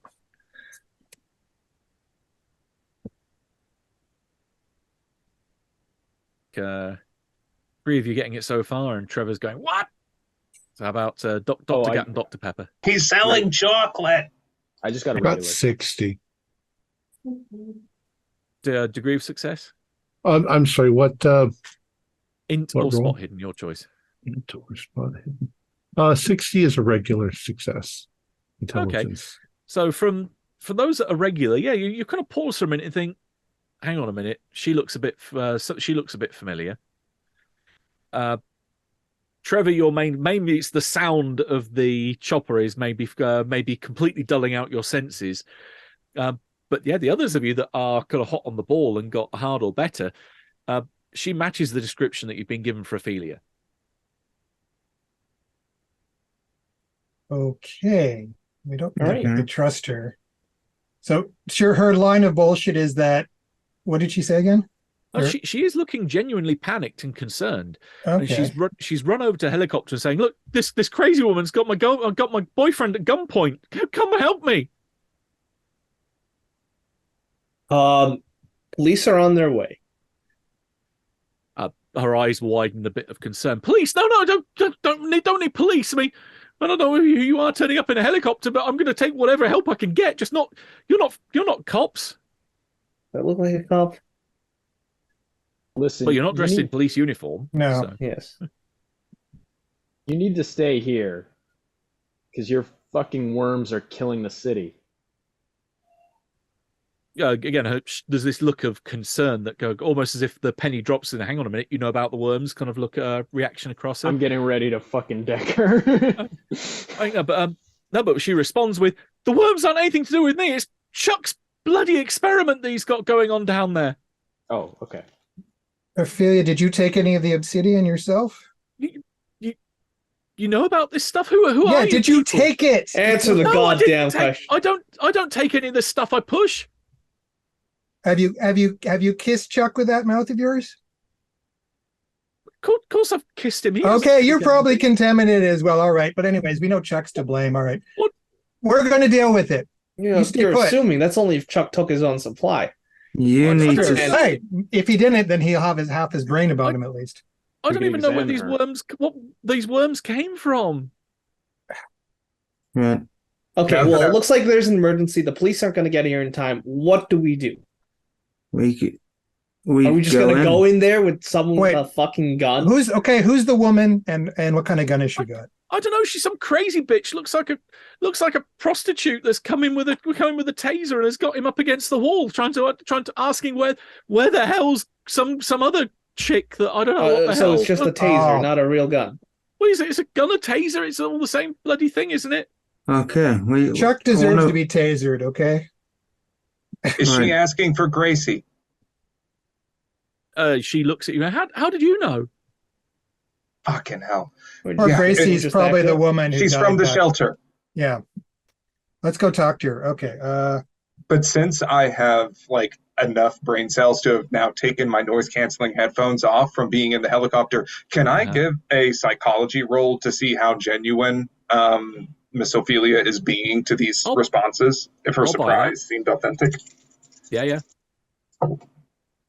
Okay. I watch a lot of true crime at home. So that was a 15 under 40. I'm going to burn 7 points of luck to make that an extreme success. Okay, yeah. You read her, and she not quite opens like a book to you, but pretty damn close. She is being truthful for pretty much everything there. The only thing that you're picking up is there is a bit of subtext that she's hoping that you will go and help, and that she's hoping that you will be able to provide a bit of a distraction for her to do something. That's what you're reading. But she's not lied about anything that she's told you so far. There is definitely someone down there. There is someone that's kind of holding him at gunpoint, taser point, and is threatening him. And that she doesn't think that she is capable of dealing with her on her own. That's why she wants your help to go down there and do something. Okay. Is she wanting to come with us? Oh yeah, If we say wait she's here? definitely. No, Okay. she's moving with you when you say that. Say no, I want to go and help my boyfriend. Okay, so in that case, at like recognizing the crazy bit, I'm gonna start hustling out of the helicopter, and just whoever is keeping pace about shoulder breadth with me, I'm just gonna try to mutter under my breath and say like, "Don't let her out of your fucking sight. She has something else." And going inside, at the door, I'm just being like, "D." Okay. If you're heading towards the door, then Ophelia will come up, not come up behind you, but try to go past you and kind of gesture for you to follow. Yeah, over the her shoulder, door's saying, collapsed. The entrance is There's around the probably another back. way. Oh, I don't like this. Fuck. Okay, Yeah, she's and I'm kind gonna of follow running off her ahead into of the you. depths of hell. I'm right next to you. There's kind of a beaten track where lots of this high grass has been beaten down, so you can see a regular path that's used, which goes round to the back garden, or what was the backyard. And it's all overgrown. There's nothing that could really be described as a garden now, but there is this track that goes straight down to the almost like a storm shelter. You can see there is a basement door that opens up at an angle, which both doors are flung open, and you can see there is light down below. And there are definitely two voices down there. You can hear a female voice almost very accusingly saying, "God damn it, just tell me where the hell she is." And this other male voice in a quite pitiful, almost crying, wailing manner, going, "I don't know where the hell she is. I haven't seen her for a couple of weeks." And what do you do? Okay. I'm going to call down and be like, "Dee, I think we met Gracie. Who's up there?" We're with the CDC. We're going to be coming down, okay? But we're going to need you to be calm. A lot of crazy shit's happening right now, and we really need everybody to stay calm, okay?" Give me a persuade roll. Okay. Hell yeah, that is an 11 under 50. I can spend another point to make it an extreme if necessary. Yeah, if you want to make it an extreme, then I will definitely give you an added bonus there. Okay. Right. She completely folds like a cheap suit. She says, "Okay, come on down." You can even hear the hostility go out of her voice. And as you go down, there's got a pair of very dirty plastic sheets that have been made an impromptu curtain that leads into the rest of the basement, but there's still light coming through. It opens up into what is blatantly a marijuana farm. There are lots of benches that have been set up with lots of plants, which are then growing under strip lights. There's a few other bits in here, though, that kind of stand out a bit like not like a sore thumb, but they very much look like that's odd equipment to have down here. There's a workbench where you can see there's a glass jar or vial of what looks almost like seeds in inside them. There's another smaller vial next to that with a odd blackish liquid inside. And then there's a large, what you think looks like a fish tank that's being covered over, but there's a light underneath the cover. So it whatever it has is the light is keeping it inside. The cover is keeping the light completely inside. And hung up on a peg next to that is a respirator, which that looks like a bit higher class equipment for somewhere like this. But then there's another set of sheets which have now been parted, which you can see opens up into another room. That's where it starts to get a little weirder. That you've got Chuck is kind of cowering down against the wall. He's a guy that's probably about the same kind of age as Ophelia, you think. He's get the description for him. He was marginally older. You think mid-20s at the absolute most. He has this pencil line moustache, this beanie cap over his head, long hair that is got very dirty and matted that goes down to kind of shoulder length. He has this big woolen overcoat that's got pulled around him. He looks also like he's potentially homeless, but at least he's got some facilities to wash himself and keep himself relatively clean. The girl that's standing over him holding what looks to be a stolen police taser. So the one that you can actually pull the trigger and it will fire the two darts out of it. She's got long dreadlocks, this high neck turtleneck black outfit underneath her, and again like a leopard print coat wraps around her, long PVC high over her knee boots. Is very much dressed like a sex worker. And yeah, she stood over him holding this gun, but when she sees you come in, that she doesn't appear hostile in any way. She's like, almost like, I'm covering him, but I'm not really going to do much. And even you can see her slowly over the course of what happens, slowly starting to lower the aim of that weapon down towards the ground. No. I need you to keep that taser on him. Yeah, keep him covered. He's not getting out of this. Yeah, keep him covered. But we need to make sure that no accidents happen right now. Okay, can you tell me what Gracie looked like? Okay. As you ask the question, your eyes are taking in the rest of the scene around you. Yeah. There are 6 fish tanks in here, very much similar to the one that's out in the other room that's covered. They're not empty. They are full of liquid, and inside of them, writhing over each other, almost like eels, are these worms.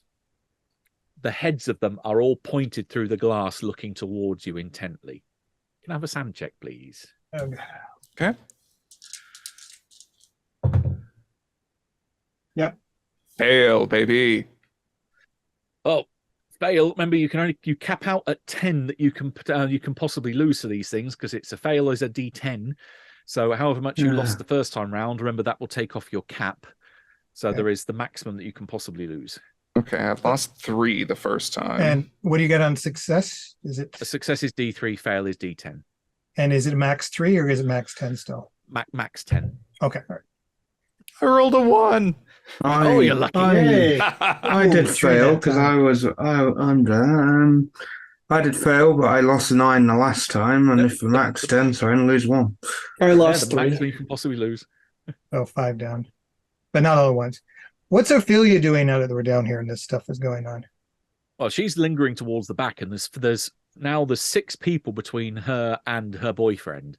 So she's not really doing much, especially especially as everything starts to have, or seems to have de-escalated quite considerably, thanks to Trevor. Okay. I'm gonna. Does Gat still have the fire axe? I'd say yes, if you want to. I will say, Gat, come on, let's look in the covered tank. We need to I'm confiscate all of that. Yeah, let's take a look and see what's in there. Okay, you can whip the cover off without No. any difficulty. We don't whip the cover. Or I've you seen can be that very movie. cautious and having a peek. Okay, no, you can. Either way, it's not dangerous what's inside. Well, while it's still sealed, anyway. Okay. You pull it back. Who wants to give me a science biology roll? Biologist. Yes. Got 37 out of 70. Oh, I'll spend 2 points to make it a hard. Mm-hmm. Good plan. All right. I've got a description for these here. I can get to the right page. Da-da-da-da. Typically, it's one of these things I remember reading it and then can't remember where I've put it. Transylvanian bloodworms. No, this is more within your wheelhouse. This is a flower. Oh, interesting. It is plants. Here we go. It's in a large fish tank. There's a filter pump, the strip light above it, so it's got plenty of light looking down upon it. The stems and leaves rise from the soil in the bottom of each tank, the singular tank. The flower then blooms above the water line, so that you can see the roots going down through the water into the soil base. And this thing opens up a bit like a water lily. In a way, Okay. But you think it's definitely maybe an orchid of some kind is your initial reaction. But you can see this thing; its stems and leaves they rise from the soil. It's a combination of black petals with a light purple pistil and dark purple stamen. This thing is ringing some bells at the back of your head, going, "Hang on a minute, this sounds familiar from something I read maybe way back in your days at university." Magic the Gathering. Yeah, a black lotus. Yeah, that's what I was thinking. Magic. It is a black lotus, yes. Ah, In fact, that this is a flower that you are potentially read as being, you thought this thing was extinct, that this thing had died out a long, long time ago because it had mythical qualities that were associated with it, that supposedly it was one of the main components of making a drug called Liao, which would be able to send one's consciousness back through time, if you believe that crazy shit. Interesting. A black lotus can produce a narcotic. Mm-hmm. I thought they were extinct.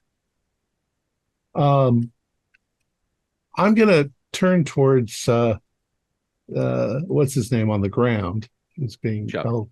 I'm gonna be like, Chuck, where the hell did you find seeds for the black lotus?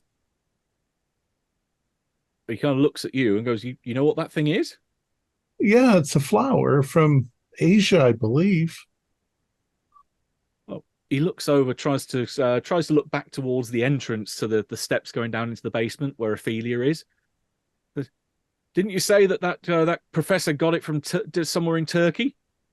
And she kind of looks at kind of gives him a death stare, like, so don't bring me into this kind of look. Mm-hmm. What professor was that, Chuck? What was his name? Ophelia? Her name something. Yes. What was her name? And you can see he's looking again at Ophelia. Ophelia. What the hell are you bringing me into this for? You're in it. You're already in it, Ophelia. If you want to, was it Hackett? She looks at you and goes, "How do you know this stuff?" He's so smart. We know everything. Oh, Nalumbo. That's the scientific name for the. No, it's Hackett. It's the professor that I talked to at the shelter. Nalumbo. That's the name of the plant. Oh, I thought you were talking about the TV show, which still. Yeah. Just one more thing. Huh. But yeah, it was Hackett. I encountered her in her lab back in April. That she had an accident with one of those things. She got too close when it started to bloom, and it knocked her unconscious. They had to have respirators up on the wall of the lab when after this happened. But I managed to pull her in. I found her. I dragged her out, and she explained about how she got some seeds on someone that she'd met on the dark web that sold her to her in Istanbul. Wow. She brought them back here, and that she started She started growing them, thinking that if they were proper black lotuses, this could be a astounding scientific discovery. Yeah. I'm assuming she didn't go through IRB for this, then. I think what the university the fuck did she was turning a expect bit to of a do blind with eye. this? I mean, in the plant world, she would become famous, but if she's doing it for drugs, nah. Chuck, was it your idea to make a street drug out of it, or was it hers? Oh, hell yeah! I mean, she. This is Chuck saying, "Yeah, hell yeah." Ophelia told me that that she got this drug, and that all the stuff that she read about it said that apparently, yes, this mythical plant apparently had some kind of kick-ass hallucinogenic drug that could make people think they saw back through time. So I got her to steal 3 of them, and I harvested seeds from them. I started to dilute the essence out of them, or distill the essence out of them, and then mixed it with hash, thinking, hey, it'd be a great thing to mix with it and see if you could get some real trippy highs off the thing. Oh, so you're telling me that this jar here is seeds? Mm-hmm. Yeah, if you pick the jar up and go shake it to him, yeah, that's he nods. Yeah, those are the seeds from the second plant. So Chuck, how do we get from a wonderful hallucinogenic high to fucking 6-foot-long worms? Walk me through the steps here. Weirdest thing. I reached out to a couple of folks that I know, couple of people that say got regular stuff from me. A fellow called Mark, and he looks up at Dana, who is holding the gun down on him, and apparently this other half's Gracie. Although I knew her as Angel, was her street name. And got them to come along, take a free sample of it. Everything went fine for about half an hour, and then they wouldn't wake up. And when they finally just suddenly came to, they started coughing up all this kind of gooey, gunky shit. And after they ran off, I started to clean up the place and found there was stuff moving around in it. And I harvested it. I thought, hang on a minute, well, what the hell is this stuff? Looked at it under a microscope and saw it was worms. I thought, what the hell? This is interesting. I'll come find out what the hell happens. And I started growing them. And then there's these 6 are what's left of that batch. I mean, they start eating themselves. But Bob in the corner there, he's real damn talkative. You can ask him what the hell these things are, what the hell they're doing. Dr. Lake, do you think these are nematodes? I mean, they're like worms, nematodes. Yes. They live in the roots of plants, and no, they call themselves dolls. That's what Bob says they're called. Oh dear. Yeah, who the hell's Bob? Yeah, which one is Bob? Yeah, who is Bob? And I agree with you, Gat. A form of it, not Some sort of necessarily. mutated nematode that's growing much. Yeah, something ancient. So which one is Bob? He's pointing Bob out. Is Bob just kind of like... Bob is in the largest fish tank at the back of the room and is bigger than all the others. This thing, all of their heads look in Chuck's direction. And yeah, Bob is evidently much bigger. He's easily twice the size of the others and barely fits within the fish tank. He's still having to constantly move to maintain that position of looking at you. It's almost semi-hypnotic in one way, the way it kind of writhes and curls over itself. But yeah, he looks towards it and points and starts to move over in that direction. With again, Dana still keeping the taser in his general direction, and says, "Yeah, this is Bob. You see, he talks to me. He's explained what the you won't believe this. They're not from this planet. They're from he says they're from some other plane, some dreamland that they're looking to come here and they want to escape the realm that they're in." And he just turns towards the fish tank and just like taps on the glass, at which point the head kind of turns up towards him and says, "Bob, for God's sake, tell them what you told me. Reach out to their minds and show them what you've showed me." Who's got the lowest luck? That's probably going to be late. Daniels is also going to say, "No, please don't." 29 look. I've got 29 looks, I got so 50, it's got to be so me. it's not me. Yeah, it's got to be you, buddy. It's fucking me, obviously. I knew it was going to bite me in the. Give me that roll. I'm confiscating the Lotus. You're gonna have to take the whole tank probably to look after it. Then. Take the I'll seeds. just take the seeds. It could have just been like a normal fail. It had to be a 99, didn't it? Oh, you're doing so well today, Josh. You wanted to learn more about these things. Yeah. Here you go. Yeah, I wanted to Here get we up go. close and personal, obviously, you know. Right. Yeah, he knocks on the glass and Bob reacts. Bob turns round and Bob coils away slightly from the glass as Chuck taps on it. It's a bit like a snake recoiling before it leaps. This thing bursts through the glass, sending water everywhere as it opens and bites Chuck's head clean off. Blood spurts everywhere. Dana freaks, Ophelia screams, and all of the other dolls in the tanks all start to writhe and burst out as well, sending this huge torrent of water out onto the floor.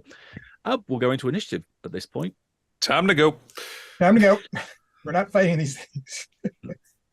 I'm leaving. I'm running. Yep. Brave Sir Robin, Sir Robin, Sir Robin. Like, we had a shit time with a small one. We're not fighting 6. He's gone. Well, that's I think from last time. Logan, you're up first on 80, unless Trevor has something to pull out the bag here. No, I'm 60, like apparently everyone else in the CDC. We'll go around the other direction on the screen. That was a hiring thing. They wanted 60 decks. That's the minimum for the physical fitness test. I'm getting the fuck out of here. Okay. Discretion is the better part of valor. You turn and start to run as you see Ophelia reaching behind her jacket to her belt and pull out a Saturday Night Special. Holy looking fuck! Completely panicked. But yeah, that's as you're running, pretty much running past her. She's not trying to hold you back or anything with it. Next up will be, I'm looking at the stats. Actually Ophelia is next on 70. So, she pulls the gun and starts to go down into the room and starts taking pot shots pretty much over your heads, trying to shoot these things because they just killed her poor boyfriend. Yeah, she might be a little nuts. Her boyfriend sucked. Mm-hmm. He did. Let's see if she gets a success. If she doesn't, we're going to have luck checks to see who she accidentally hits. Oh, God. Give me those luck checks. Lord have mercy. 52. Do I have to roll since I already ran past her? You're out. Hell yeah. Yes. I failed by 1. I got a 94. 0.5. I rolled 30 and I have fucking 29. I'm good. Dr. Porter and I are running.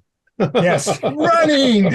So it sounds like Trevor's the one that failed by the most. So Trevor, you are nicked in the arm just as the stray bullet or one of the stray bullets that she fires out into the room, just grazes you. So it doesn't hit you full in the arm. It's just, ow, damn it, that hurt.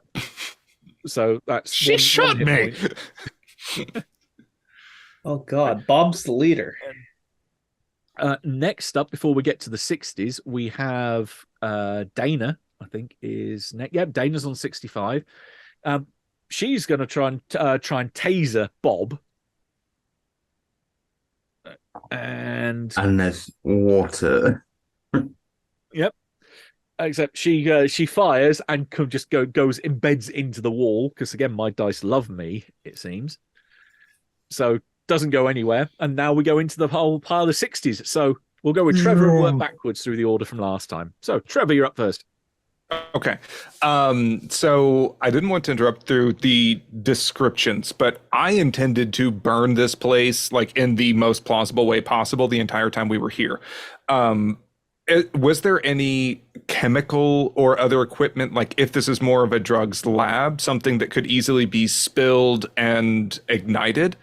Or if this is a weed farm, even though they legalized pot like a month ago, would there happen to be any of the pesticide, the carbonite or whatever that Dr. Lake had talked about? Because you've mentioned it, rather than it being a group luck roll, you can give me a luck roll to see if there is anything in here.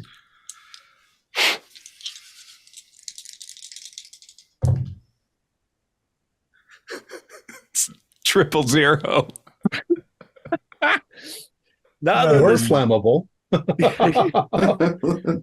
There's no fertilizer, but there would be, I'd say, something that could be knocked over to create a nice flamey effect. So something that's on that table where you had next to the Black Lotus plant.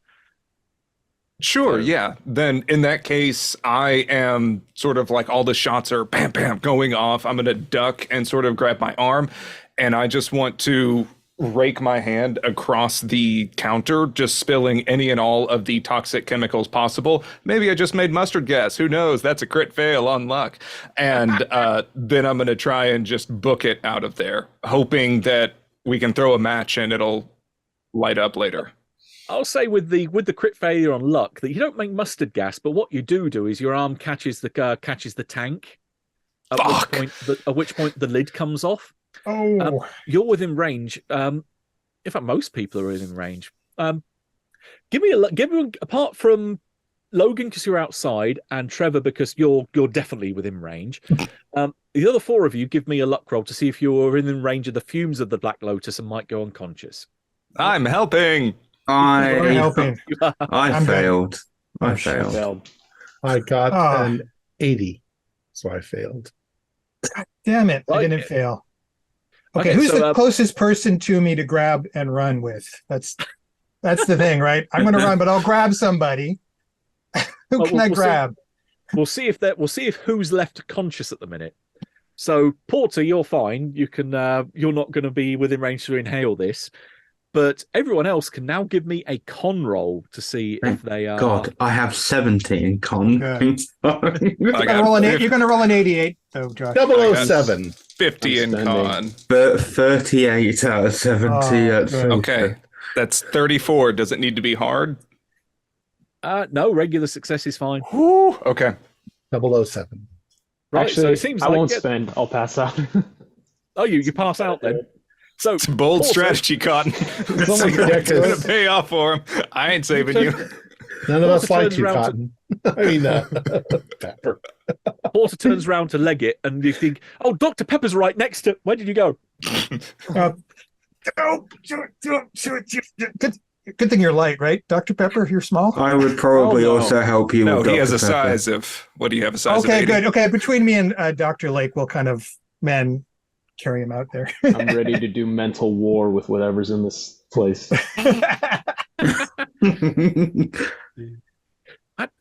Well predicted when we get round to your turn. So yeah, Trevor, you knock the tank over. Porter, you're grabbing the somewhat limp Dr. Pepper and then making a run for it. Pepper, you can give me a power roll, please. Oh God. Pass. Hard pass. Oh, bugger. I looked at my dice and went, yay, I succeeded. And then it's just a regular, not a hard. Okay. You can feel as you start to fall asleep, or at least fall unconscious, there is almost this gnawing sensation that something is trying to burrow its way into your mind, as if it's Not trying to today, almost Satan. like to try and whisper a whisper through a door that is your consciousness. But now that you're falling unconscious, it's like to let it in. But you are blissfully in oblivion by the time this thing might have had a chance to make telepathic contact. But no. Lake, you're up. Well, I was with Paul anyway, helping Pepper, so that's what I was doing. Discretion again, better part of valor. Get the hell out of here. And Gat?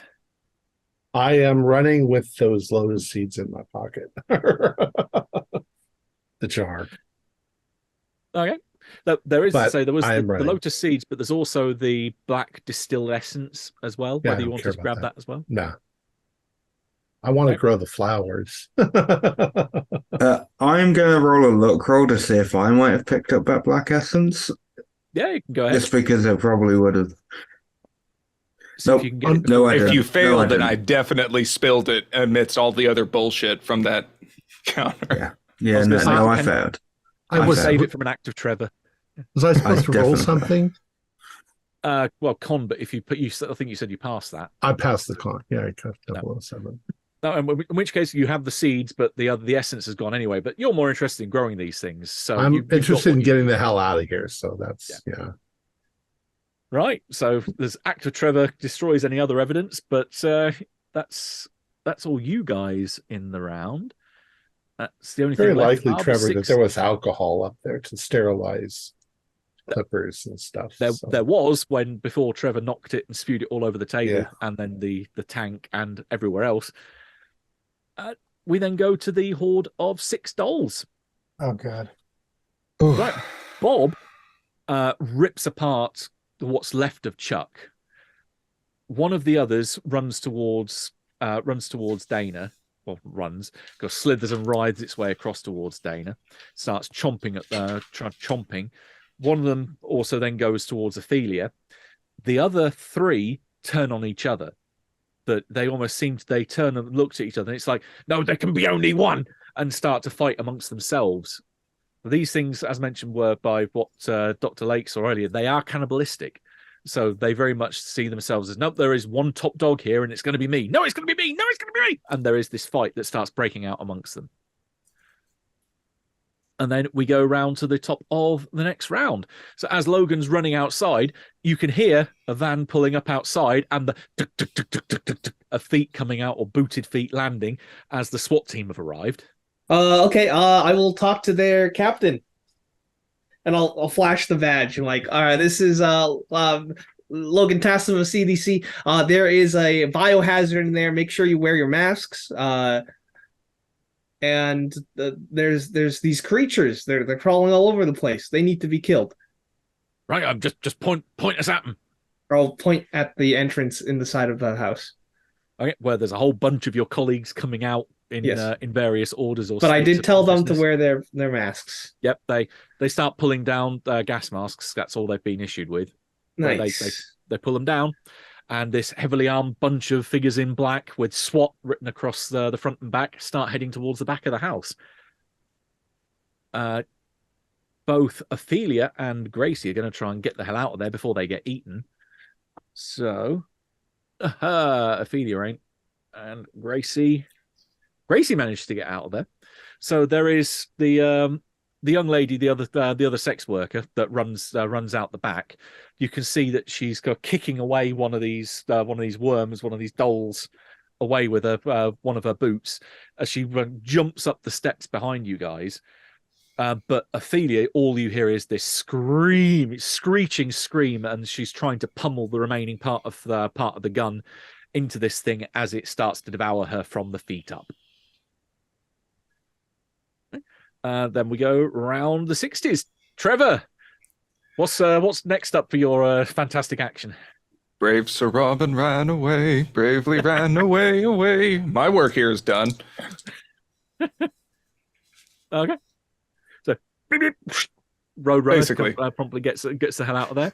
As I run past Ophelia with one worm, like devouring each of her legs and be like, sucks to suck, and running up the stairs. Right. And Porter, you've got thankfully he's not a dead weight, but he is still pretty heavy, being all limp as he is. Right.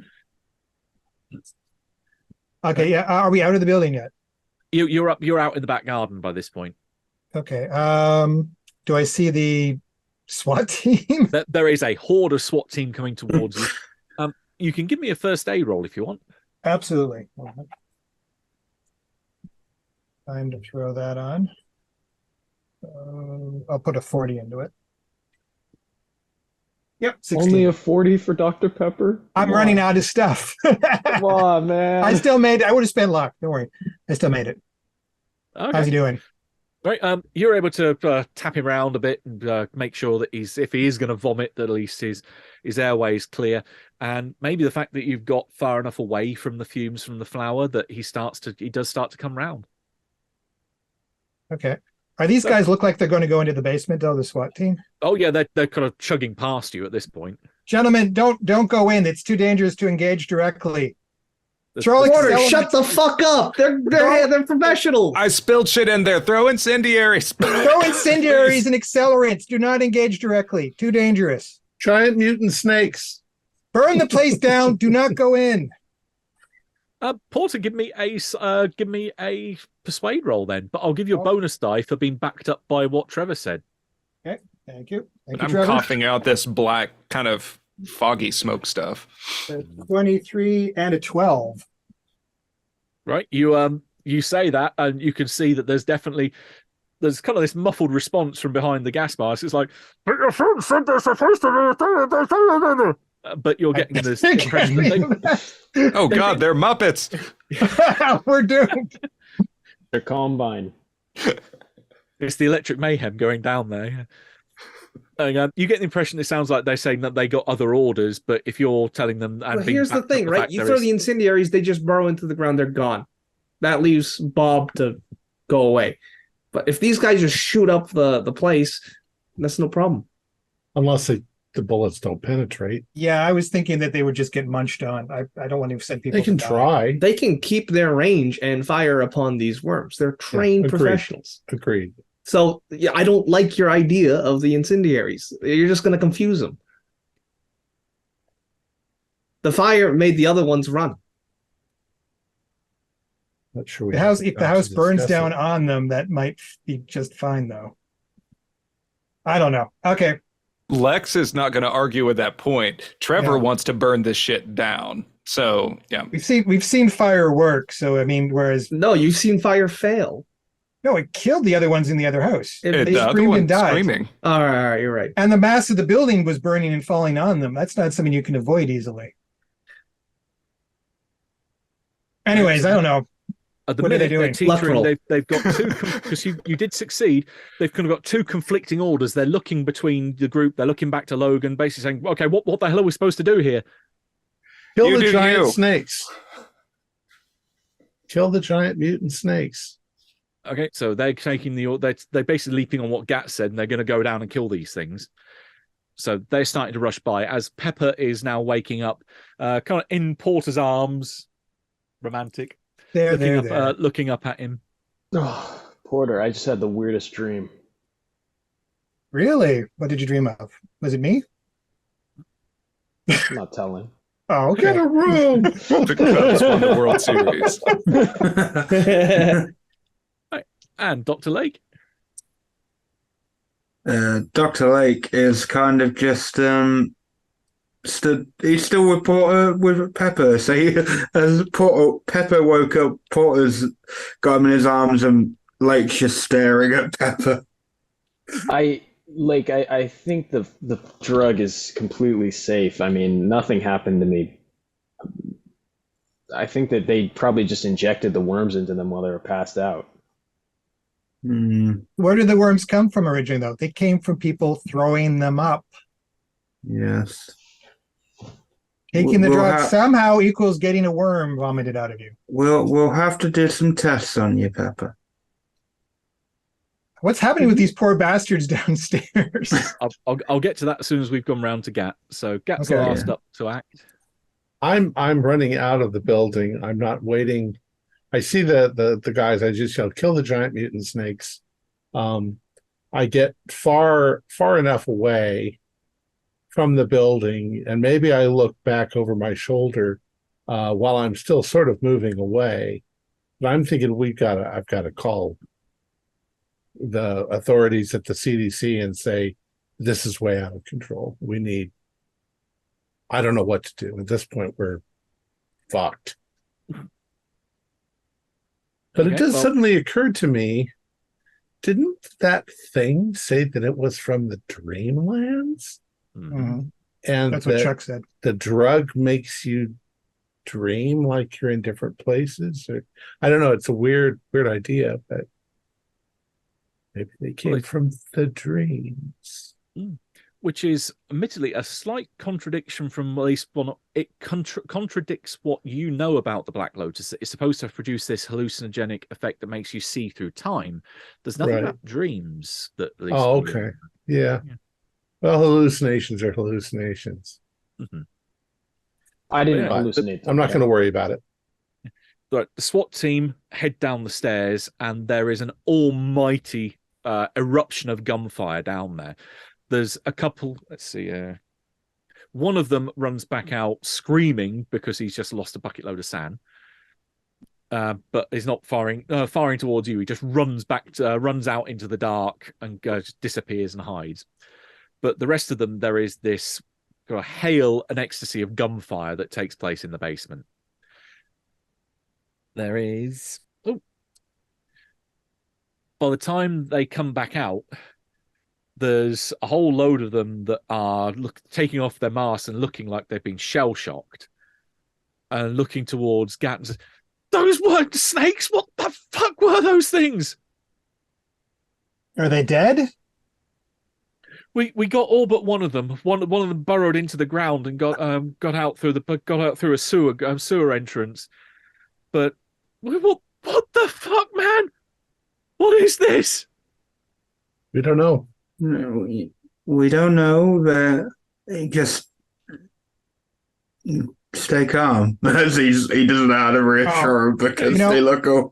If you fill out the paperwork properly, you can get an early paid vacation. Take some time off. You'll be much better. I'll help you with the paperwork. I promise. Yeah, there's some very, very weary, very sand-reduced SWAT team members here. But then, if any one of you wants to go downstairs and keep away from the tank with the Black Lotus in, there are indeed 5 corpses or bullet-ridden and somewhat blown apart, split open remains of these worms. But there is a big, big hole in the middle of the room from which the water is now sinking down into. That is definitely bigger than those 5 other bodies of worms. The biggest one got away then. He ate some of the other ones and grew. Yeah. Oh, God. Bob is still a threat. And Bob's probably got bigger. How big was he? Down there somewhere in the sewer. And I think that is a good point if we want to call another one of our ill-advised bio breaks. If anyone wants to risk going to the toilet now. That's not the end? Oh, my God. Because there's still Bob. So no one got devoured on the way to the toilet. This is a good sign. So we can cut forward a few moments then, or at least maybe a little while anyway, while you're at the house. The SWAT team are going to be containing the area. Dana is not running away. She's just outside. She will try to actually. She won't be taken into police custody, but she will approach you guys and say, "Look, you said you knew about Gracie. Where is she?"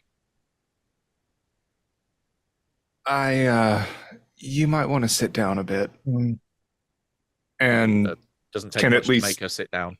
Yeah, and I wasn't there, but they described finding someone in a house. It seems like she may have been turning tricks, but more of those worm things were around in there, and she tried running, and it came out of her like the guys at the shelter. I'm real sorry, but she's gone. What guys at the shelter? Don't worry about it. It's not important. It's the same shit that's down there. Chuck is to blame for all of it. And Chuck is dead now. And he's fucking dead. But yeah, there's one more of those things that we think can order the other ones around that we have got to find and exterminate. She just develops this 1,000-yard stare where she just shakes her head slightly. She's gone. I'm very sorry. We were trying to get ahead of it and find a cure for it, and I'm sorry. And she just sits there and just silently starts to cry. Oh. I'll put a blanket on her. Yeah, she'll from the SWAT van. Yeah, it's a SWAT blanket. Van. It's a SWAT blanket, but at least it's something.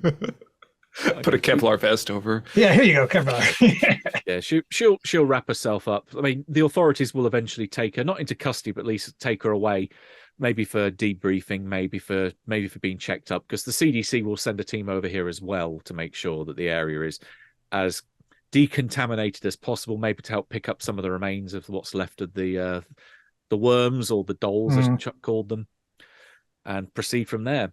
Otherwise, I think it's going to be Trevor who gets a call back, because you're the last person to have touched base with Dr. Harrison.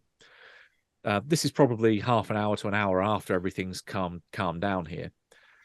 But yeah, she asks for a report as to what's happened at the house. So do you want good news or bad news?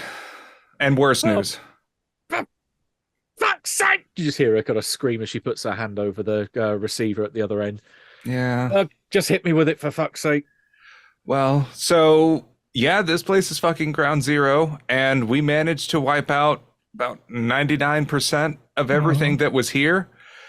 But that 1% apparently is intelligent, can communicate, and we fear can order or communicate with the other specimens that are loose. I think we can find it. And the infected people. But we need to order some supplies, Trevor. Putting her on speaker. We need a high-pressure water hose and a GPS tracker. We can put the tracker in, blast the water through. That's how they clear out tunnels. And wherever that GPS tracker goes is where that thing went. Can you get a fire truck down here? Oh, that's just... that's easy enough. I can get that there without maybe in about 10-15 minutes. All right, that's a great idea. Yeah. Trevor, I think you should have Professor Hackett airlifted to us, because she might know something. Oh, right. Yeah, forgot. She might know something. Get her here immediately. Yeah. Yeah. We're going to pick her brains. Is Professor Hackett still at the center? That's one of the Wayne State professors. Yeah, she's leading up the Wayne State gift boxes. Yeah. As far as I'm aware, she's still over at DRH. Okay, can you have someone bring her here as a special consultant and be very nice and pleasant about it? Yeah, I mean, we can make sure that if she's clear that she's not any form of contaminated or infested or infected. You think we should arrest her? We can get her there. Not yet. I want to be good cop first and see if we can get her to open up about anything. If she doesn't, then we're going to hit her with a stick. I mean, she bought it off the internet. Yeah, hopefully she'll be able to talk. Let's try good cop first. I agree with Trevor on this one. Okay, so yeah, fire truck. Hopefully lean over to the SWAT guy that's dry heaving behind the van. Like, do y'all have trackers? Anything back here? They can have something that would be almost like an air tag. Yeah, they can have something. And so that way, yeah, we can implement Logan's plan. And okay, so brainstorming here, no bad ideas. We find out where this tunnel's going. Like, murder the fuck out of this thing. Where? How? Where? Well, once we find out where it is, we send the SWAT team again, or we go in with the pesticides. We could fill the hose with the pesticide. That's true. Well, we don't know how far it's gotten. Yeah, but the sooner we blast water into the burrow, the better. All right. We'll cut forward, say 10, 15 minutes, and indeed there is a very large fire truck that turns up. Let's say you've got 3 air tags from the SWAT team, or from yourselves. Not too bothered as to how you get them. Let's get some of the SWAT team in because they saw the one that burrowed away, and they'll be able to identify the hole. So that's the one we're gonna blast with water. Yeah, I mean, so all the water that was in the basement floor has gone down the hole that Bob made as he burrowed away. So there's only puddles of water that's left here. So that almost makes you think that, well, the water has to go somewhere, and there was a fair amount of water. So yeah, if it's in the sewers, we might have to rethink our plan. But if it's not, it's probably in someone's basement. Unfortunately, is the former, as when you start, or when you do flush the water, when you throw the tags down there and flush, it does seem that Bob did exactly the same as what the previous 2 did back at the NSO center. Went straight through the floor and straight into the sewer line. Okay, so now we're back to plan A. Where we dump insecticide into the water? Well, no, we're setting a trap for the ones that are going to be getting to the plant. Yeah. Like, I'm not saying flood the whole sewers with the stuff, but just have a big, essentially, rat bait. But he's smarter than that. Can we poison the ones that are down there? So if he eats them, he'll also get poisoned? Yeah, if you think that Bob may come back. I mean, you've also got the CDC team that will be turning up here to clean up the site. So they're going to be taking away a lot of what's left. So there won't be any other dull carcasses left for Bob to eat. But you can certainly lay plenty of bendiocarb around here just in case he does come back and want to have anything that's left. Have they done anything with the specimen we sent them? They will have taken it back to the CDC center in Detroit, so it's near the airport where you're normally based. At the minute, they're wondering what the hell to do with it because it's still bouncing around in that box. They don't dare let it out in case A, it kills someone at the CDC plant, or it starts to eat its way out of wherever they put it. So they're basically keeping it kind of boxed up for the minute, wondering, again, just assessment, trying to work out who sent this to me. Well, if Bob can control the smaller ones, maybe we can figure out a way to use it to get back to Bob. So I'm thinking of the book Dracula for some reason popped in my head. I'm just thinking there's got to be some way to roll it back, maybe. Maybe there's a subharmonic frequency that it's using. Something we can't hear, but yeah, the scientists should be able to figure that out. Yeah, if we dissect it. Looking at the SWAT team, what is the biggest, baddest, nastiest gun or explosive that you have on you right now? They would have at least one. Let's say for throwing you a bit of a lifeline. Roll me a d6. Okay. Well, I hope it's a good lifeline too. They have 2 blocks of C4. Okay. Well, we know where it's going. Like, we know that it is in the sewer. We know which way everything else has been going in the sewer.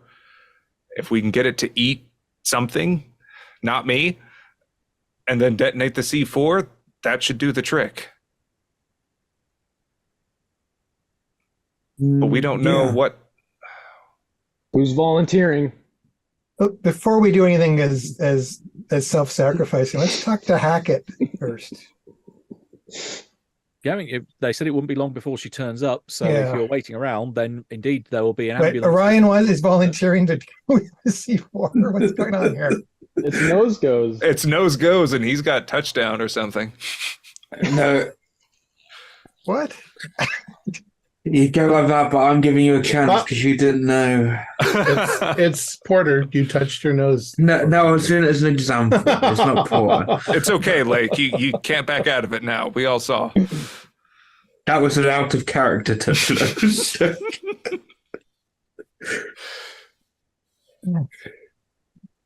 Oh, I took your damn nose.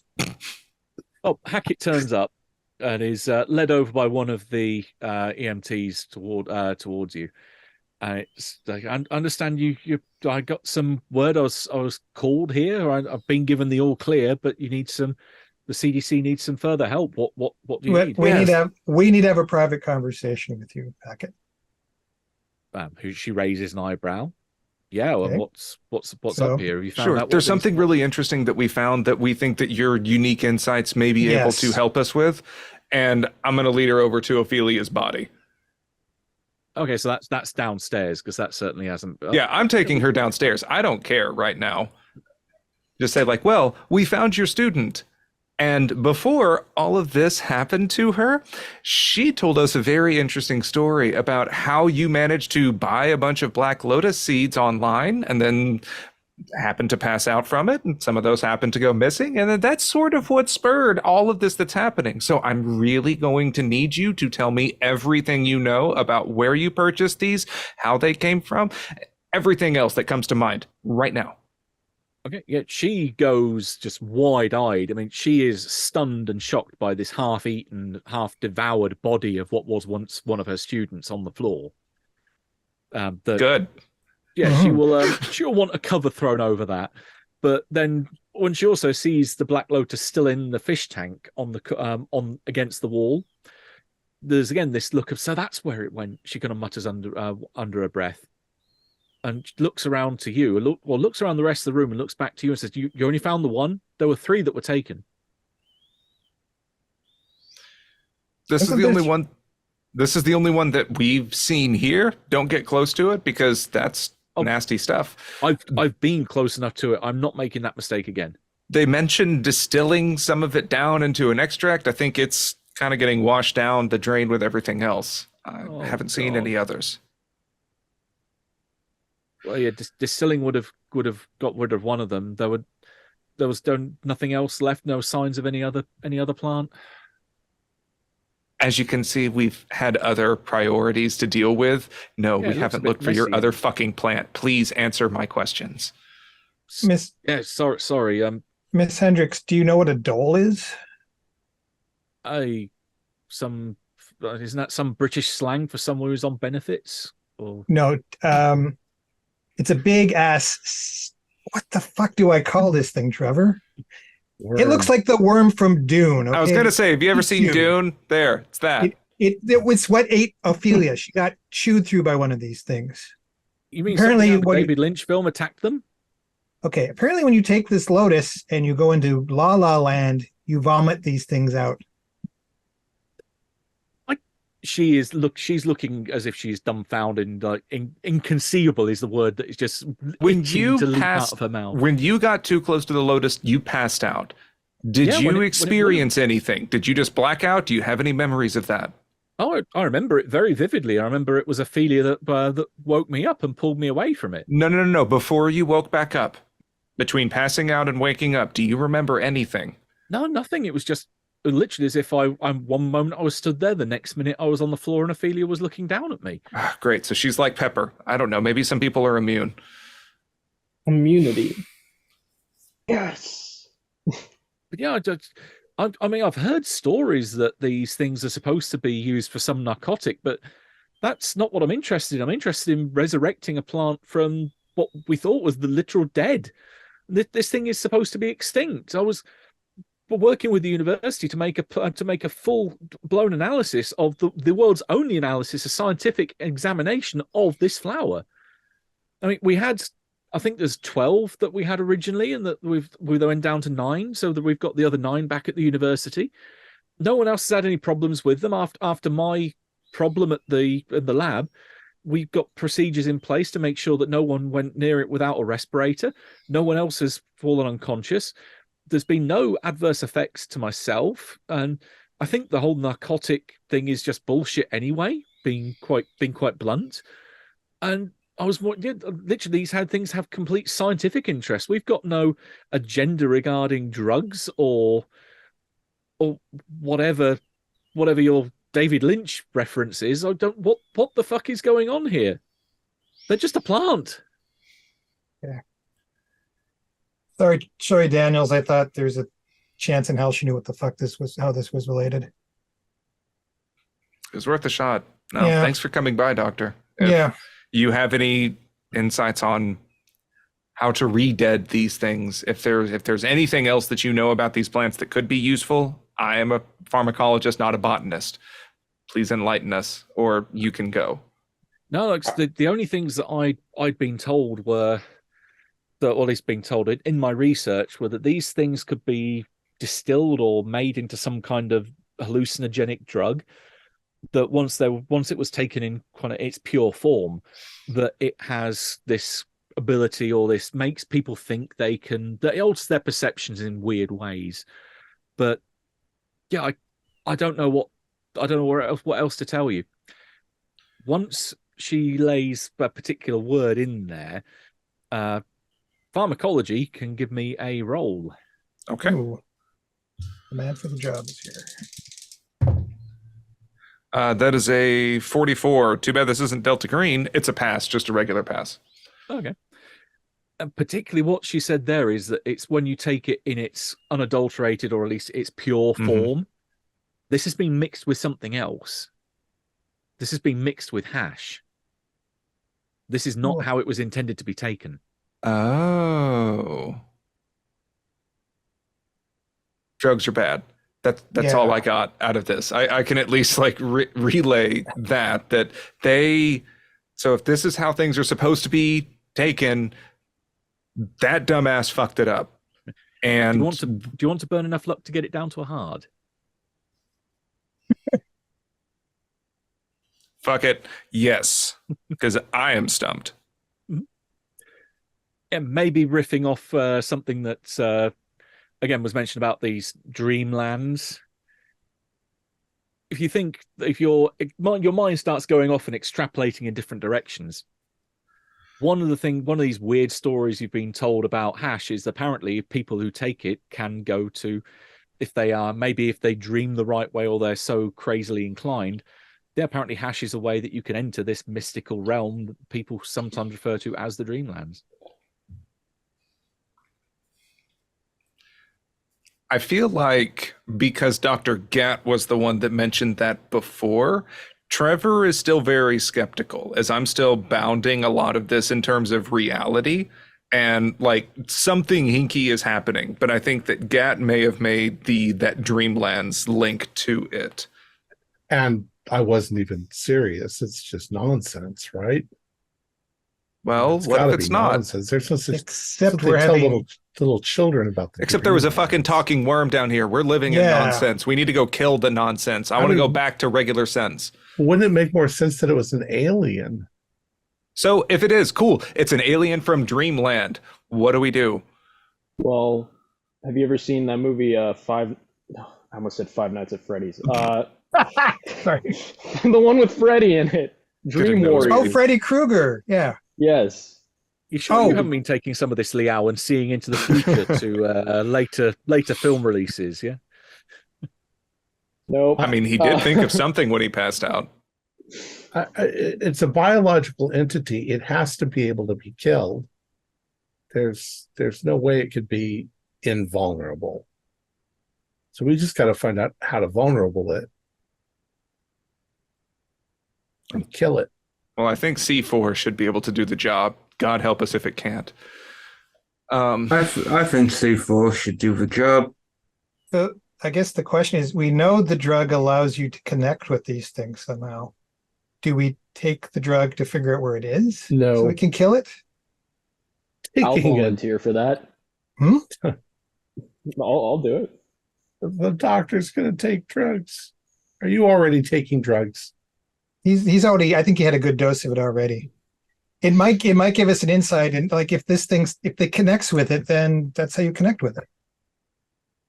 Okay, I'm not a biologist. I'm just going off on science fiction stories. I'm just thinking the C4 should connect with it. Yes, but we have to get to it. I'm also afraid there might be thousands of them. Oh, there are. There definitely are. That's why we need to kill this shit. I'm really worried about the one that could apparently communicate. The poison. Is there a way we can atomize the poison and send it like through the air in the tunnels? You could potentially do it. It would take a little bit of time to get that set up. It may be not as effective as putting it as they're at the moment. They're lacing it into huge piles of human excrement, which they're then dumping into the sewer at major junction points. And they also can just go underwater. They don't need air. Yeah. So I can understand, but. Which, speaking of the fact that you've got these teams of the National Guard going to various different intersections and dropping or overseeing the literal shoving of shit into the sewer that's laced with the Bendiocarb.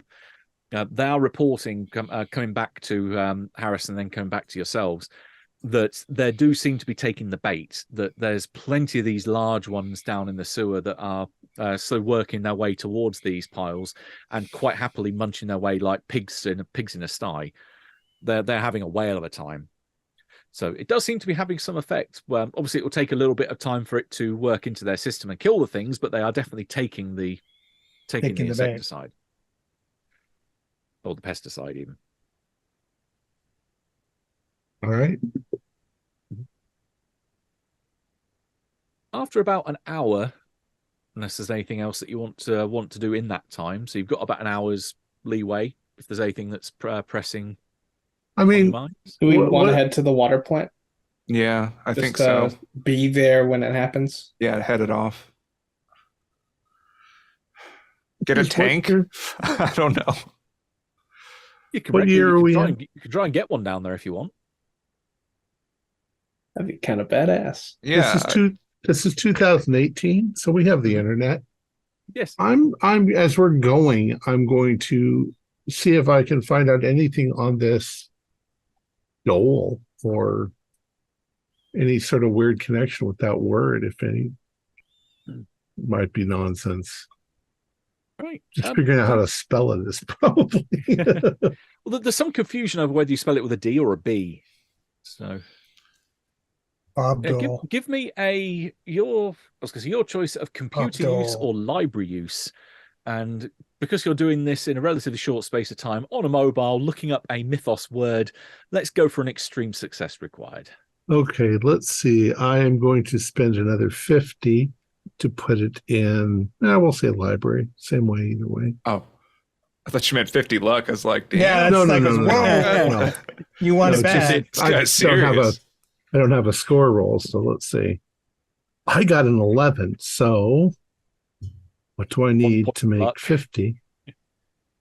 Just one? Yeah. 1 point 10? Of luck will get you down to 10, which will be your fifth.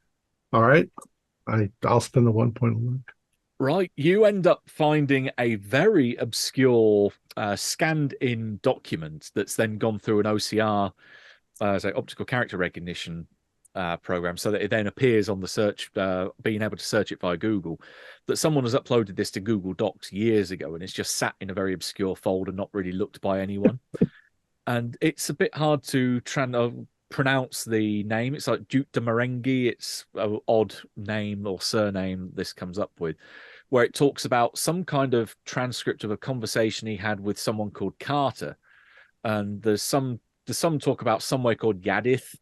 And then this word dole or bowl, again, they're not too sure how to spell it. Sometimes it's with a D, sometimes it's with a B. And says about how these things were locked away beneath the ground by some ancient magic that the inhabitants of Yadith had put on the planet. But when Carter left the planet, he had to destroy the seal, and the doles leapt forth and destroyed the world. And it seems like some very bizarre piece of fan fiction, some kind of weird. At first, I probably think that I'm reading some bit of what's his name, the Tarzan guy. William Burroughs. Yeah, with Edgar Rice Burroughs. My bad.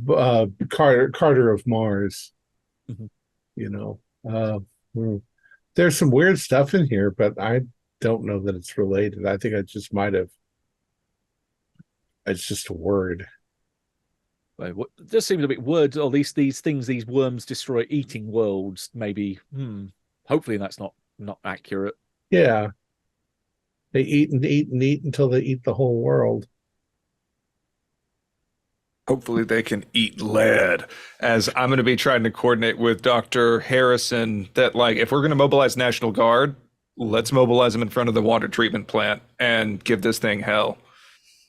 Okay. Do you want to try and HCell. do you want to try and requisition a tank for down there? Hell yes. Oh wow. Okay, give me your choice of persuade or luck. I now have more persuade than luck, so 94. She probably laughs on the other side of the phone. Oh, not so much laughs. She sees the definite a case for why you would want one, but to be able to put that out on the street at the minute, they're doing a fairly not low key. They're doing a fairly innocuous thing by just having National Guard organizing a sewer cleanup. That it's not causing panic at the minute. Getting mass hardware like that out on the streets might cause issues. But at least she will say, okay, under advisement, but only if the shit really hits the fan. Oh, great. It hasn't yet? And I hang up. No, the minute we're shoveling it down in the sewer. Where are you? Where are you? Damn it, you hung up on me again! Okay. Well, by that point then, after about an hour or so has passed, she calls you back. And this is by the time you've got to the water treatment plant. There are a fair number of people down here in terms of the National Guard, so you do have support with you. There's a few other teams of CDC operatives down here, which are mainly doing runs and tests on all the water treatment guys. They're talking with the staff here.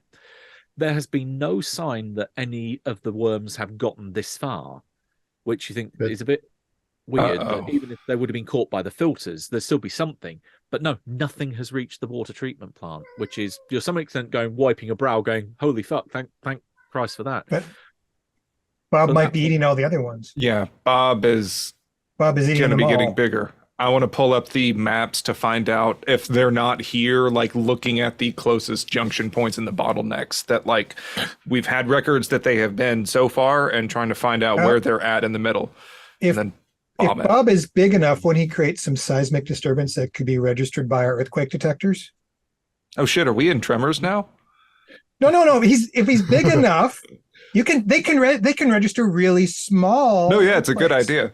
Let's contact them and see if they've been just getting any weird activity.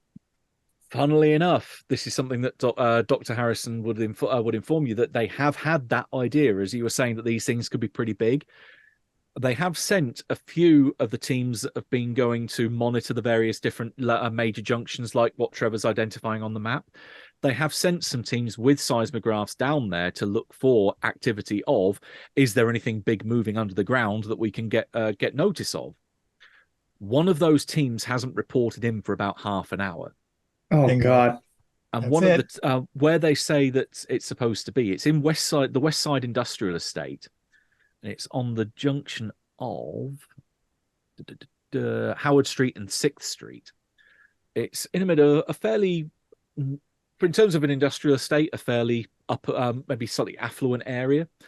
Looking on Google Maps, there's basically two large car parks either side, and then it's a series of warehouse areas around it with other industrial lots surrounding it. So again, it's nice and open and plenty of car parking spaces there. They sent one of the teams to that junction, and it hasn't reported back. You are the nearest team that is not currently tied up doing anything, because all the other guys here at the CDC are currently crawling all over the water treatment plant. She's asking if you can go and have a look to see, have they basically turned their radio off, or what the hell are they doing? Find out what the hell's going on with them. Mm-hmm. So we're going to take the C4 with us. Yep. Oh, yeah. Okay. Daniels, you still have that brick of stuff, right? Just in case. What? Not the C4, the other brick. Yes. Okay.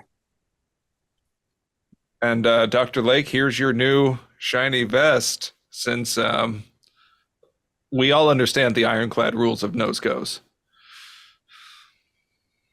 He just snatches the vest out. He's just going with it. I've never even heard of this before tonight. I know. Sorry. Could we get a flamethrower? Yes. Could we get a flame? Could we get lots of stuff? Yeah, anything we can try and Yeah.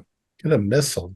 If you're trying to request some hardware, then you who wants to give me a persuade roll? I'll do it. I have 50, unless you'd have better. I haven't put anything in it yet. I put 16 in mine. I'll try to. All right, go ahead. Yeah, go ahead. So flamethrower and anything else anybody else wants? So that's a flamethrower. Rocket launcher. We just want flamethrower. RPG. Rocket propelled grenade, and if drones are good enough at this point. I don't remember what they were like back then. A drone. Yeah, we can strap C4 to the drone. Sure. Okay. Here we go. Fuck yeah! I just have the Matrix guns. 26 guns playing through my head. I got a hard success. This is getting a little ridiculous. We're CDC. Love it. I still have my 80. Our job is evolving as we go. I suppose so. This is showing initiative. The CDC motto: taking care of business. So who wants to give me that persuade roll? Oh, I did. I got a hard. A hard. Okay. With a hard, you can request 2 items. Okay, guys. What do we want? I'll give you something for 3 on the flamethrower that uses the firearms heavy weapons skill. So be prepared to put some points into that if you've got them left. Somebody else can do that. Okay, so we definitely want in heavy weapons. Okay, so we definitely want the flamethrower. Do we want the rocket propelled grenade or the drone instead? I was going to ask for more C4. We have a couple of pounds of it, and if this thing's going to get as big as I'm afraid it is, I'll put points in throw. By God. The consensus more C4 because the drone could be a delivery method. C4. Yeah, just drop packages of C4 onto this thing. I guess as much C4 as they can spare and a flamethrower. Does C4 go off unless it has? It's electric. Yeah. Right. Yeah. That doesn't require any skill. That's push a button or throw if you want to get it to. That's my favorite skill. Yeah. Push button 100. Yeah. What does this thing do? Click, click, click. Give me a D6 to see how many other bricks they can spare. Roll the D3.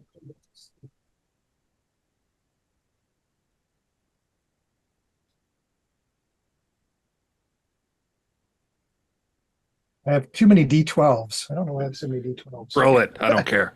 You can always have it. So. Okay, here we go. Here's a D6. 4. Okay, so you've got a total of 6 sticks. Well, not sticks. Bricks between you at the minute. Each brick, for reference, does 6d10 damage.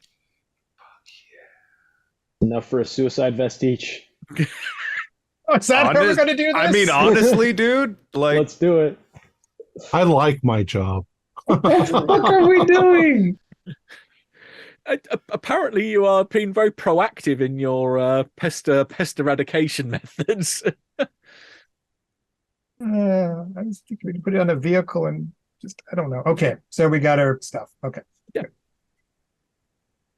So, someone get ready with that heavy weapons skill and give me a good reason as to how you learned this particular skill in the first place. You can head off to the West Side Industrial Estate. Okay. Is there any other prep you want to do before you go?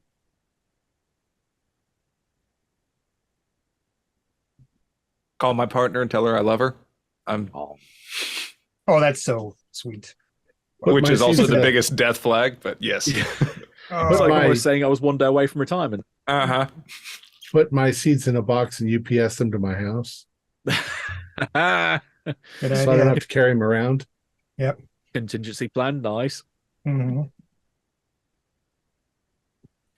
Right, you head on over to the intersection of Howard Street and 6th Street. It's pretty much dead around here. This is really late in the evening now, almost getting towards the point where it would be dawn in a not too distant future, maybe a couple of hours. It's bitterly cold. There's frost on the ground. There's still the occasional snowflake falling. The car parks around here, being that this is it's not a working time. There's only a handful of cars scattered around. All haven't moved in ages. There's no tire tracks here, apart from the 2 that lead up towards this van, which is parked by a manhole cover. There's a couple of cones which have been set up around the manhole. The van has been backed up towards it, so you can see there is a cable which goes out the back of the open doors of the van and goes down the hole alongside a one of those, like, not rope ladders, but almost like a metal chain ladder that's then got rungs that's very, very narrow. It'd be one of those awkward things where you have to put one foot below the other and then you can finally climb down the thing. But it does give access down to the sewer below, along with this cable that runs down. There's no sign of anyone around. There's no sign of footprints having led away from the hole. There's a couple of footprints that go towards the hole, or a couple of tracks of footprints, but there's no sign of anyone having left the area. Does the cable go into the van to some device that's registering? It does, yeah. Okay. It goes up to what looks to be a camera. So you've got a grainy grainy image of what looks to be the sewer. You can work out the sewer entrance, or at least the sewer outline of this curvature. And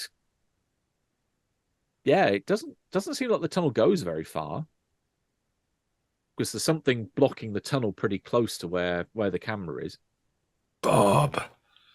Mm-hmm. This is much, much, much, much bigger than Bob. But Bob might have got bigger. Bigger Bob. Bigger Bob. Does it look Bob-esque? This is Robert. Bob in I prefer Robert Dole to Bob Dole, yes. Okay. Yeah. No, I don't even think of that. Right. Bob, for reference, was about size. Where's the size stat? He would have been about size 80, so he would have been about human size, or maybe upper human size. If you extrapolate, in fact, well, let's have our zoologist give an idea of how big this thing might be. Go. Yeah, I actually failed. I was. Well, I will spend a look. I'll spend a look. I'm already on a rabbit hole, so I might as well just spend a look to. Okay. Well, thankfully, the image on this thing is still grainy enough that you're not having to make sand checks for it, because this is only hypothetically speaking. If this thing was filling the tunnel of this magnitude, and yeah, I mean, Bob was size 80. This thing is about size 100. It's about 1.5 times the length of an 18-wheeler truck. Okay. Yeah. Logan, is this an FC4 for something that big? Or is this going to give it a bellyache? I don't know. Let's blow it the fuck up. It's big. There's only one way to find out. If it doesn't, we're all fucked. Oh, boy. Let's go hunting. Oh, this is completely down to you, how you want to literally attack the situation. So come up with a plan and hope it works. So we're seeing a side profile. Well, you're seeing the image is going down the tunnel. So you're seeing the circular imprint of the tunnel. And the tunnel just seems to stop after a certain point. As maybe if you look at it long enough and realize between the snowflakes and in the picture and all the grainy static, this doll fills the tunnel. So you're seeing its mouth looking towards you, but the mouth is shut, and it just blocks the entirety of the tunnel. Sleep? Is there a security guard we can flag down? We're not sending another person. Huh. I think the only way the C4 is going to work is we get it inside the thing. If it's outside of it, it's just going to go poof.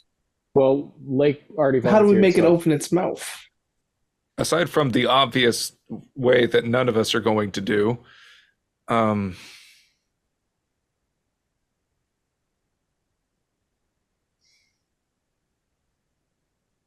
is it? So how tall is it?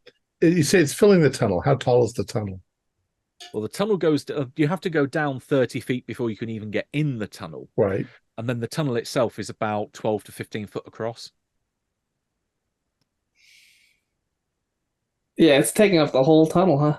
If it's the length of an 18-wheeler. What, So, we go down there with a 1.5 feather to tickle it, opens its mouth, fly the drone in. 1.5 You didn't get a times drone. the length of an 18-wheeler. Oh, yeah. I don't suppose the odds would be good. They don't like cold. it's fucking cold up here. So even if we Yeah, put they don't like lights and lights. sound, if we put lights and sound to try and disturb it, it's not like it's going to sandworm up into the street up here that we could try and chuck the C4 in. Hope not. Could sneak down into the tunnel, tiptoe up to it, because I think it's sound that attracts it. And just God, what do you think wedge happened it- to the You're other go- team? You're wedge going to it get calm. This is Well, gonna be maybe, calm. but if you could wedge that stuff right where its mouth part's open. We could try You're an hiding it in- optimist. we could try hiding it in a big pile of shit. Yeah, that was my other thought is just, I mean, What if it Jesus just- Christ, get an RC car and just a big hunk of meat and C4 and drive it up to it if it's dumb enough. Yeah. Doesn't seem dumb. What if it just? I What don't if it think just it's plows over it? Yeah, I think the idea. I like the idea of putting the bombs in the food. So, like, maybe we can get an outhouse, stuff it with C4. No, a porta potty, stuff it with C4, push that in the hole, and eat the thing, and then detonate it. I like that used plan. porta potty. Yeah. Trevor, you should call in and let them know we found Robert. Found Robert Dole, and he's here. Okay. What if we use the porta potties that we called in to the shelter in the very beginning of this shit show? Sure. Oh Yeah. my lord, that's genius. Yeah. And They're all the way Yeah, across take- town. whatever, Also- drive that shit here. Like, he's not Helicopter. moving. Yeah, we call a Gonna moving van. airlift a porta john. Get the fucking full ass porta potties. Full Stuff 'em- porta-john. Yeah, stuff them with C4. Stuff it That's with it. C4 That's the game. and maybe like a heater or something. Just like something to make it Heater. even warmer. Oh, Dinner Yeah. phew. served. Oh, Go to God. let's go to That's just Nico's awful. Euros right over there. We're gonna requisition like the whole Euro spit thing, stuff that right on the top of the porta I john. hate this. Gonna We got this. Can he even open his mouth at this point? He's jammed in that tunnel. Oh, I'm sure he could open his mouth if he really wanted to. I mean, if you Must really have want to opened go it. down there and check and see, you're more than welcome to take my vest because we're gonna need it. Must have been able to open his mouth to be able to eat the two guys that went down there. Yeah. Yep. I think the Probably porta john's one of our best bets. God damn, I'm full of great ideas tonight. I like High it how it fives also all comes around. full circle, like a Uh. worm eating its own tail. Uh, We could all So, I suppose just we'll crap call down up. the hole. No, then we can't get the C4. Yeah, let's just get a moving van, get the porta potties that were used Yeah. by the homeless. Oh, Jesus Christ. I think this is the best option because we're not going to directly expose ourselves, no. and we get to How- blow this thing up. How are we gonna get it in there though? It's not Okay, like we then can. we'll just widen the hole. We have a shit ton of C4. Can we? Oh God, I don't want to think about it. Can we just empty the john into a manhole? Oh yeah, sure. I don't know how they work if there's just a plug on the bottom, but just open that up so it pours things down. I'm gonna be sick. I don't want to think about this. Oh, I'm gonna 100% vomit. I'm hoping Also full one of of you will do chemicals. this. I What- and believe there they is haven't like a- cared so far. They've been eating everything in the sewer. I believe there is a discharge valve on the back of these things because they have to be How empty. appropriately named. You know, it really puts the phrase "eat shit and die" into perspective. Shit, no, hold on. Wait, like you got to say that. If this works, you got to say that. All right, Yeah, I'll you say do. the lie. Gotta light Oh, a cigarette first. Okay, so yeah, I'll call Harrison and tell her that we found it and it found the crew. It's not moving. We need to take those porta johns that we got from the shelter and have the company bring them over here ASAP. And then just tell her the plan, for better Okay. or worse. The porta potty bombs. Yeah. Yep. Yeah, she is somewhat disbelieving to begin with the fact that something can be this big, but is going, okay, I'll have to take it. I thought you were going to say this stupid. Yeah. But I'll make the call, do what you need to, and for God's sake, let me know that it worked, and don't just go completely silent on me like the other team did. Yeah, if what's one thing we've learned is that silent is deadly. I'm sorry, I couldn't help it. But we'll have to explain it to the city ordnance crew as to what the hell happened if you end up blowing apart the large part of the sewer system down there. Clearly, it was a gas pocket. Yeah, I think that's a sacrifice that we have to make, and that beats human lives. Yes. No, I think we've got well beyond that point now. So it will take a little while for they'll say they'll have to get it on the back of like a flatbed for the 3 portaloos that you had. So they're going to arrive, and this large truck is going to wheel over the area and then start to unload the portaloos round the open manhole cover. Oh damn! We're the fucking porta bombers. Jesus Christ! Oh my God! That's it. But before we get into this, question: should we do it for the next manhole down in line so it doesn't see us dump immediately in front of its face? It doesn't even know what C4 is. It's just gonna see food and then. Okay. Okay, so are you doing it for the next one across, or are you doing it here? Yeah, might as well. Okay. We might need Dr. Lake for this because this is going to be a group luck roll. Oh no! Oh fucking Christ! Let's just do it Dr. here. Lake is here. Dr. Lake is using the porta potty. Oh yeah, one last one for the road. Oh my God! Right. He's dropping the kids off. Dr. Lake is here, don't we? Give me that group luck roll then. It's you, Dr. Lake is Dr. so famous for. Oh. Well, let's just put it in perspective before I roll. I have 24 luck left, so I believe in the dream. It's almost a 1 in 4 chance. Yep. I do not when I rolled a 62. Unlucky. Okay. In which case, Should have washed your hands. you are onto a good line of thinking here of dropping it on the next manhole cover across. Good idea. The thing is that to get to that next manhole cover, this truck is going to come down the road you're on and then past the hole that you're by and then down to the next hole. As this truck rumbles on over, No! I think Trevor has the idea here that, hang on a minute, it's a truck. Vibration? There is all of a sudden, there is this, what was that movement? The ground shifts a little bit and all of the car alarms in the car parks on either side of you go off. Vests off. Yeah, there's alarms that go off on some of the warehouses and some of the industrial units where it thinks that the burglar alarm's been tripped. And yeah, there's movement down there. And the truck is heading away, he's heading down to the next hole. Oh my God, yell at it to stop. Stop!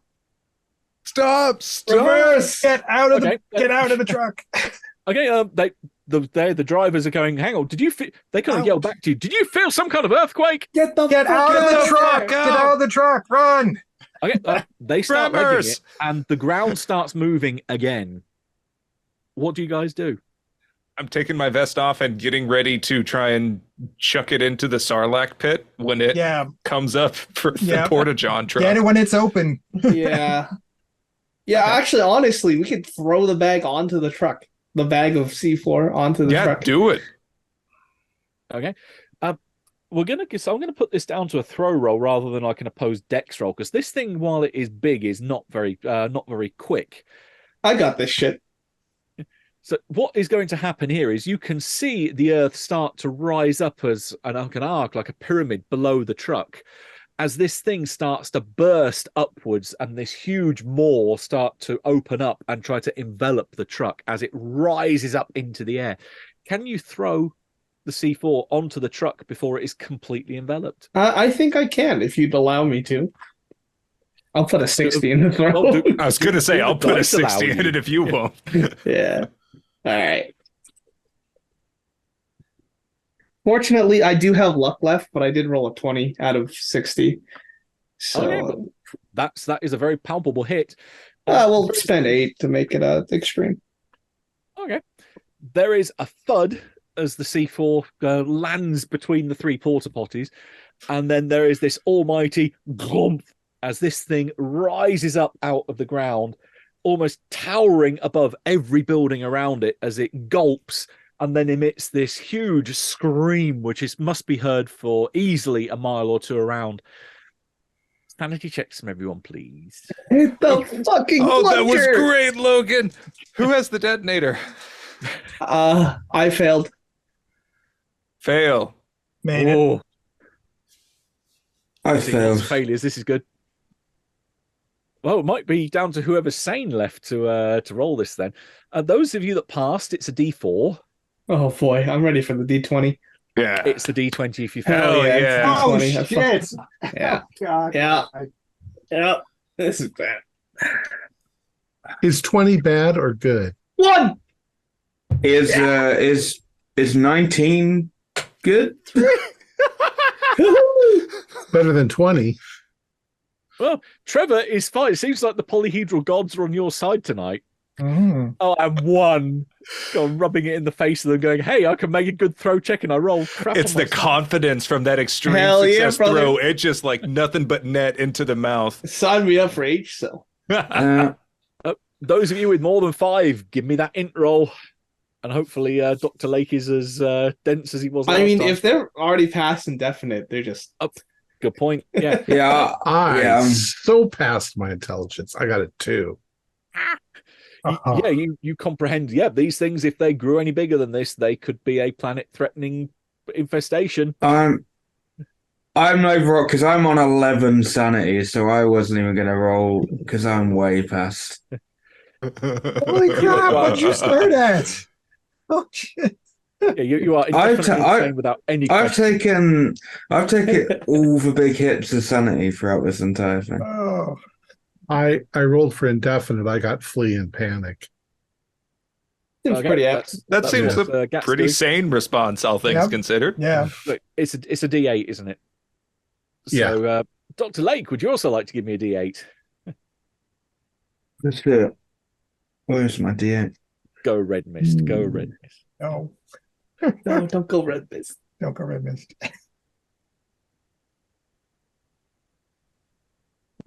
5. What is 5? I've got it as a psychosomatic.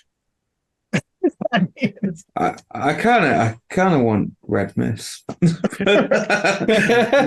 roll for which sense doesn't suddenly blots out. Do you feel a worm Yeah, inside I of roll. you? You roll another 8.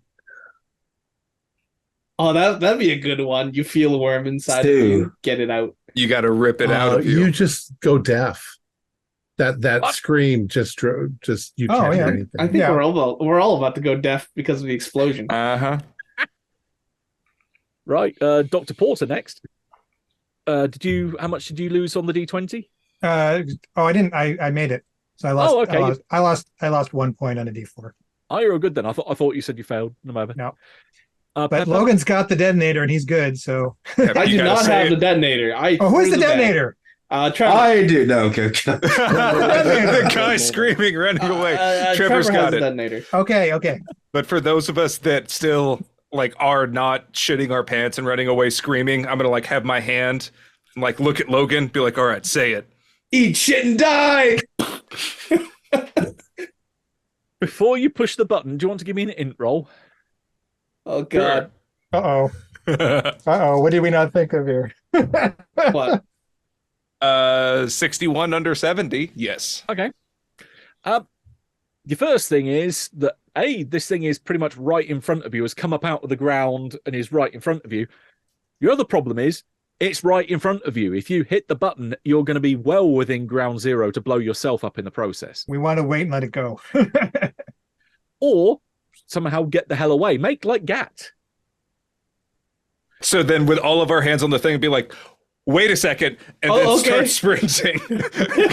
I'm not going to be able, I won't be able to hear you guys. Do I have So any I'll just idea be- what the range on these is, though? Like, that's my quite. biggest concern. Quite a long way, easily a couple of blocks.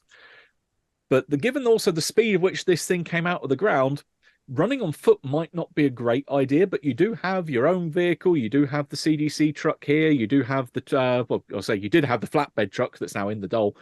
So if you want vehicles, there are vehicles to try and make your getaway. But All right, get it, Logan. Yeah, Get in the and I can truck. drive. I'll All drive. right. Right. So this is going to be. I'm filming this shit on my phone. Oh, besides Gat, who is running like crazy. We pass Gat. I grab him on the way by. I feel like I need to do a look roll to see if I actually go, because I'm deaf currently, so we don't know that, so they don't know I'm deaf. So. No, we don't. We just say everyone get in the vehicle. We don't know you can't hear us. So I'm going to do a look roll to see if I'm looking at them or looking at the worm. I'll buy that. I am looking at the worm and not them. Nice. So. What a shock. All right. I'm recording this shit on my phone, so when the explosion happens, it's going to be awesome. So, Pepper, Porter, Daniels, and Tassev, are you all getting in the same vehicle or are you getting in different vehicles? Yeah. Same vehicle. All your eggs are in one basket. This is good. Yep. Who's driving? I'm driving. Right. You better fucking floor. Do you have a 60 to give? I already put a 50 in it. So, you want to put a 60 in it? Then go ahead. But no, that's fine. I got the detonator, and I'm just going to yell at you if you fail. I'm filming. I'm filming. Meanwhile, Tassev is filming, and he doesn't notice that I'm like in the shot. Just doesn't notice the firewall. I'm going to go viral. You have. I'll call for rolls for Gat and for Lake in a moment. For the four of you, then the driver is going to make an opposed roll against my engulf skill. Oh shit! Jesus, I've still got luck. To burn. We're good. So the engulf skill, just to let you know in advance as to how this thing works, and to see if you want to burn luck, if you need to, on it. I'm going to. Yes. The adolescent doll swallows whole, causing instant death. A target up to size 200. Or multiple targets within 5 feet of each other up to a combined size total of 200, and scoops clean an area 5 foot across in the process. So This thing is basically coming down and trying to do to you as it did to the truck. All right, so if it is just going to kill us, you might as well detonate it. Yeah, then if that's the case, as soon as it starts kind of cresting over at us, then yeah, we're going to roll the dice and you'll see what happens. And this time, at least, Logan's filming, so he can say, eat shit and die. Yes, sir. If it looks like failure, you can push the button as a reaction to that. Yeah. So, okay. Logan, is this going to go on the internet regardless? Because we're not going to get to upload it. Well, if we're dead, we're not going to upload it. Oh, Live streaming. Okay, here we go. Yeah, just live it. Fuck OPSEC. 48, which is a normal success. And I will burn luck. I'll burn whatever luck I need. Please. All the luck. Okay. Well, it's a shame this isn't pulp and that I can't give the poor doll some luck because I failed by 21. Nice. You floor it. This thing flops down. It rises up into the air, screams, and then just goes thunk down on the ground and starts to slither its way towards you, gulping up more of the tarmac as it's going. As you realise, the thing can pick up more speed, as this slowly starts to accelerate faster and faster and faster away from you, maybe momentum carrying you. Tassev leaning back out of the back seat, looking back with the camera, seeing this thing slowly start to get smaller in the viewfinder, and you think you're just about out of range. All right, I'll nod at you, Trevor. It shouldn't die! There is this almighty thud from the inside of the doll, and it explodes from the inside outwards. Now, you had, let's see how many sticks. You had 6 sticks of dynamite. Oh, no, 36 D10. 36 so 6 D10? times 6 would be 36 D10. There is a chance that you could not get enough damage to kill it. Jesus, you should roll this. You should roll this, Alex. I bet it doesn't have armor because we did it from inside. It's from the inside, so your armor thankfully doesn't 36 D10. Yeah, get a dice roller to calculate it. It's I have these 2 D10. We're going to sit here while I do it. 202. Correct. There is dole spread out over a whole block in every direction. It's like if you've gone online to watch the old videos of what happens when Washington State decided to try and get rid of a whale that had washed up on their on their beach. I heard about that one. And that bits of it went through engine blocks from cars parked up to God knows how many hundreds of feet away. Now there are the peppered all over the buildings around here, some going through the buildings, bits of this thing. It goes up in the air like this huge red mushroom cloud that just scatters over the area, rains down on your truck in thudding bits and pieces. And you're having to dodge and weave amongst all falling debris. And this thing just lays there with its mouth open in one defiant last scream as it finally comes to a halt. Wow. So that just happened. Wait, you didn't have that just on camera, did you? No, I got it. I'm uploading it as we speak. Now, Dr. Lake and Dr. Gat, can you both give me luck rolls individually, not as group luck rolls? Pass, just barely. Okay. 54. 40 out of 24. Fail. Right, well, Gat, you ran off in a completely different direction from where this thing went up and then went splat and then went down the road. So it didn't land on you. I tended also to, I feel if I can get something between me and it, so I probably run in a zigzag with buildings now in between me and wherever it was. So you learnt, having seen maybe something in the back of your mind, even though you are a little bit crazy, remembers, don't do what happened in Prometheus. Don't run into the path of the falling thing. Whereas Dr. Lake is just looking up at this thing, awestruck, and doesn't realize that it's coming down on top of him. And you're still going, why can't I hear anything? As the last thing you see is where'd the sun go?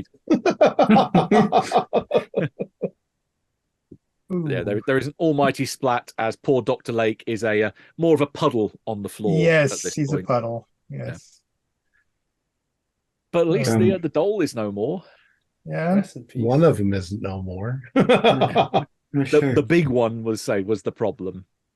So we can cut forward maybe to the next morning. Gat, maybe after you come round after a few hours, realizing that you're freezing, you're panicking, and you're wondering exactly what the hell's going on. But maybe one of the other military teams will find you and bring you wrapped up in a blanket back to the others. Back alley behind a Chinese restaurant. Yeah. Because I rolled it, said that I pass out after I stop running. So there you go. Yeah, and in the cold, not a good idea. But even so, you say you can be brought back to the others, a little bit worse for wear. The other four of you also brought back by the military to get a briefing of what the hell happened, but it doesn't take a rocket scientist to work out exactly what happened when they heard the boom and they have this massive looking alien monster laying down on the road with its guts spewed out over like a 2 or 3 block radius. What do you want to do from here? Well, you know, Trevor, we're goddamn national heroes now.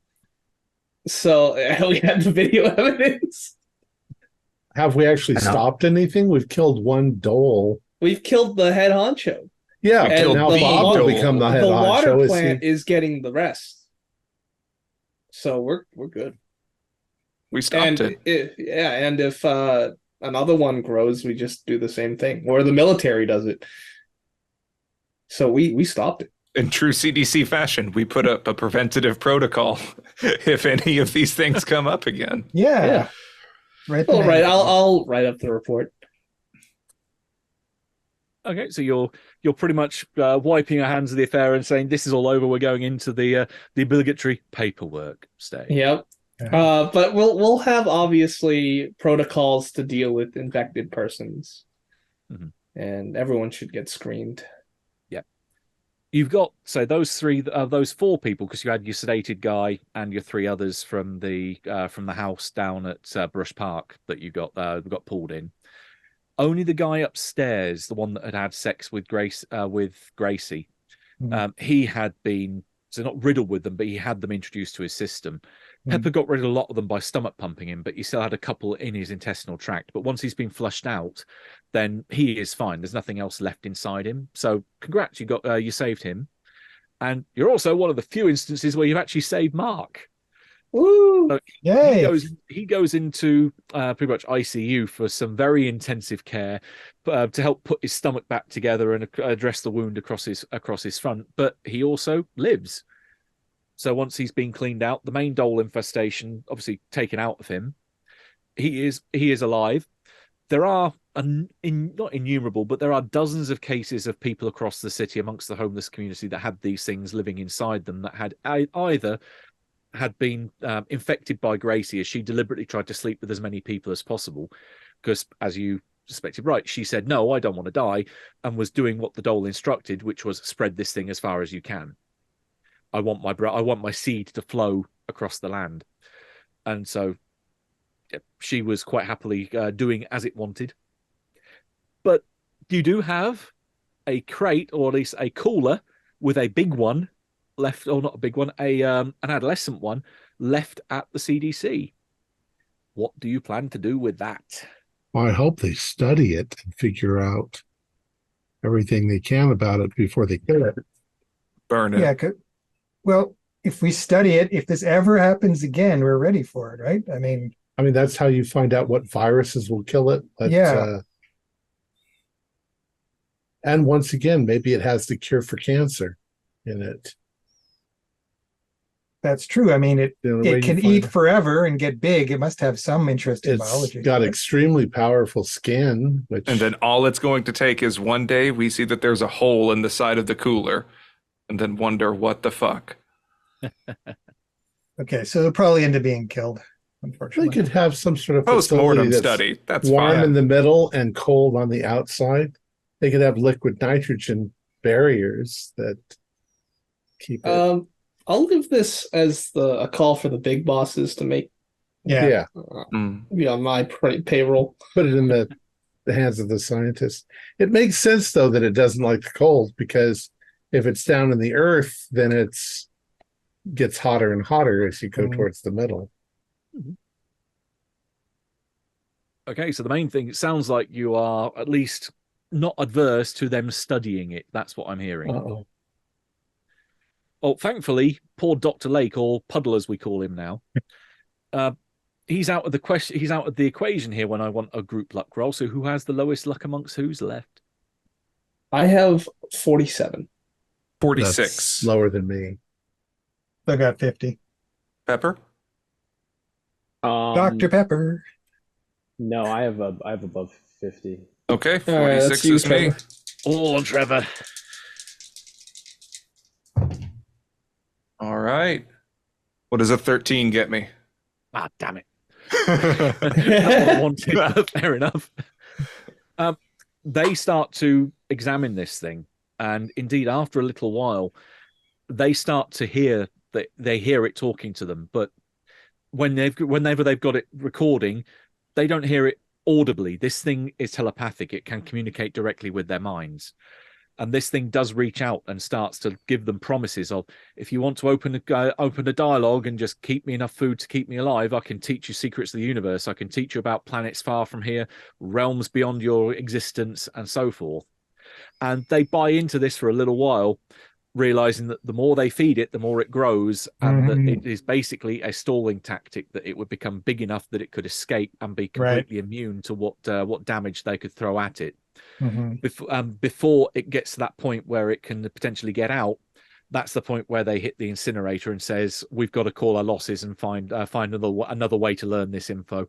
And they immolate the thing before it can burrow out of it.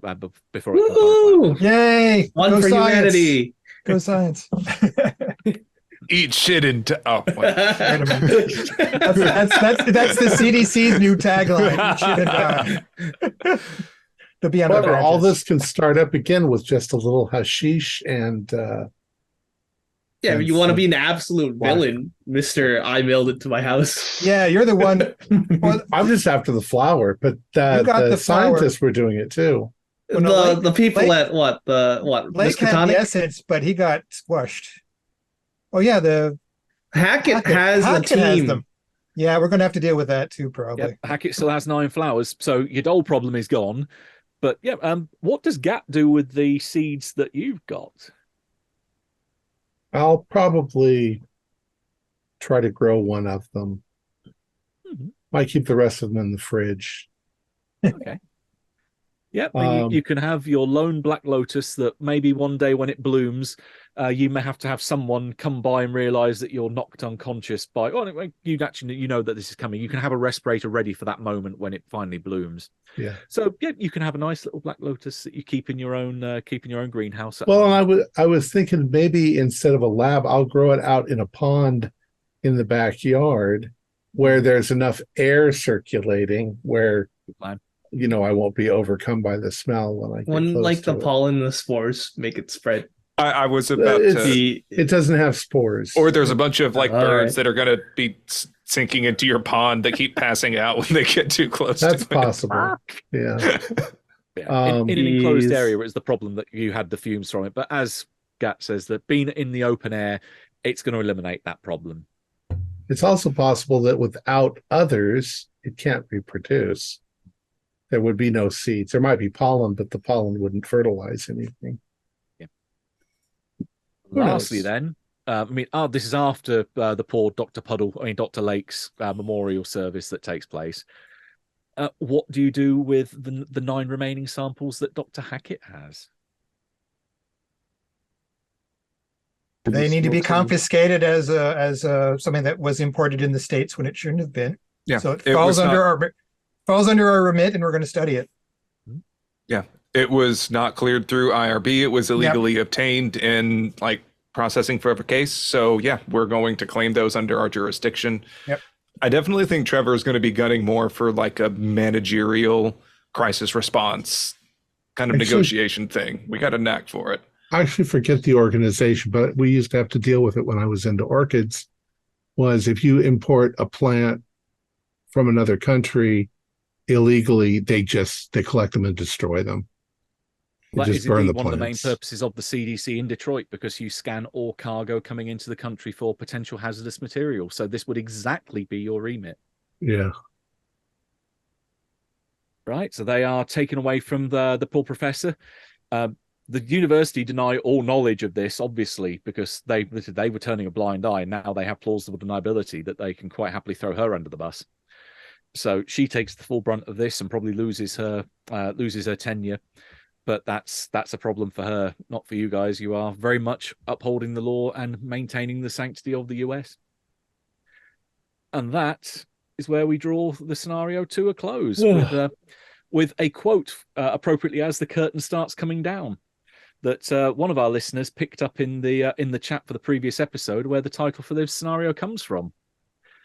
So, out of the lights, out all, and over each quivering form the curtain, a funeral pall, comes down with the rush of a storm, while the angels all pallid and wan, uprising, unveiling, affirm that the play is the tragedy, man, and its hero, the conqueror worm. Gotta love a bit of Edgar Allan Poe. Indeed.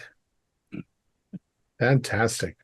Our players included Max Meltzer, Josh Harwood, Troy Lehman. Wait a second. Before I do that, why doesn't Matthew tell us more about what the heck was going on? I forget. We want to know that. Yeah. You got most of it. So was there any specific bit that you wanted to dig deeper into? If Dr. Abraham had actually taken the drug again and we tried to contact the worm, what would have happened? Which drug would you want to take? Well, we'd have to take the hashish version, probably. Mm-hmm.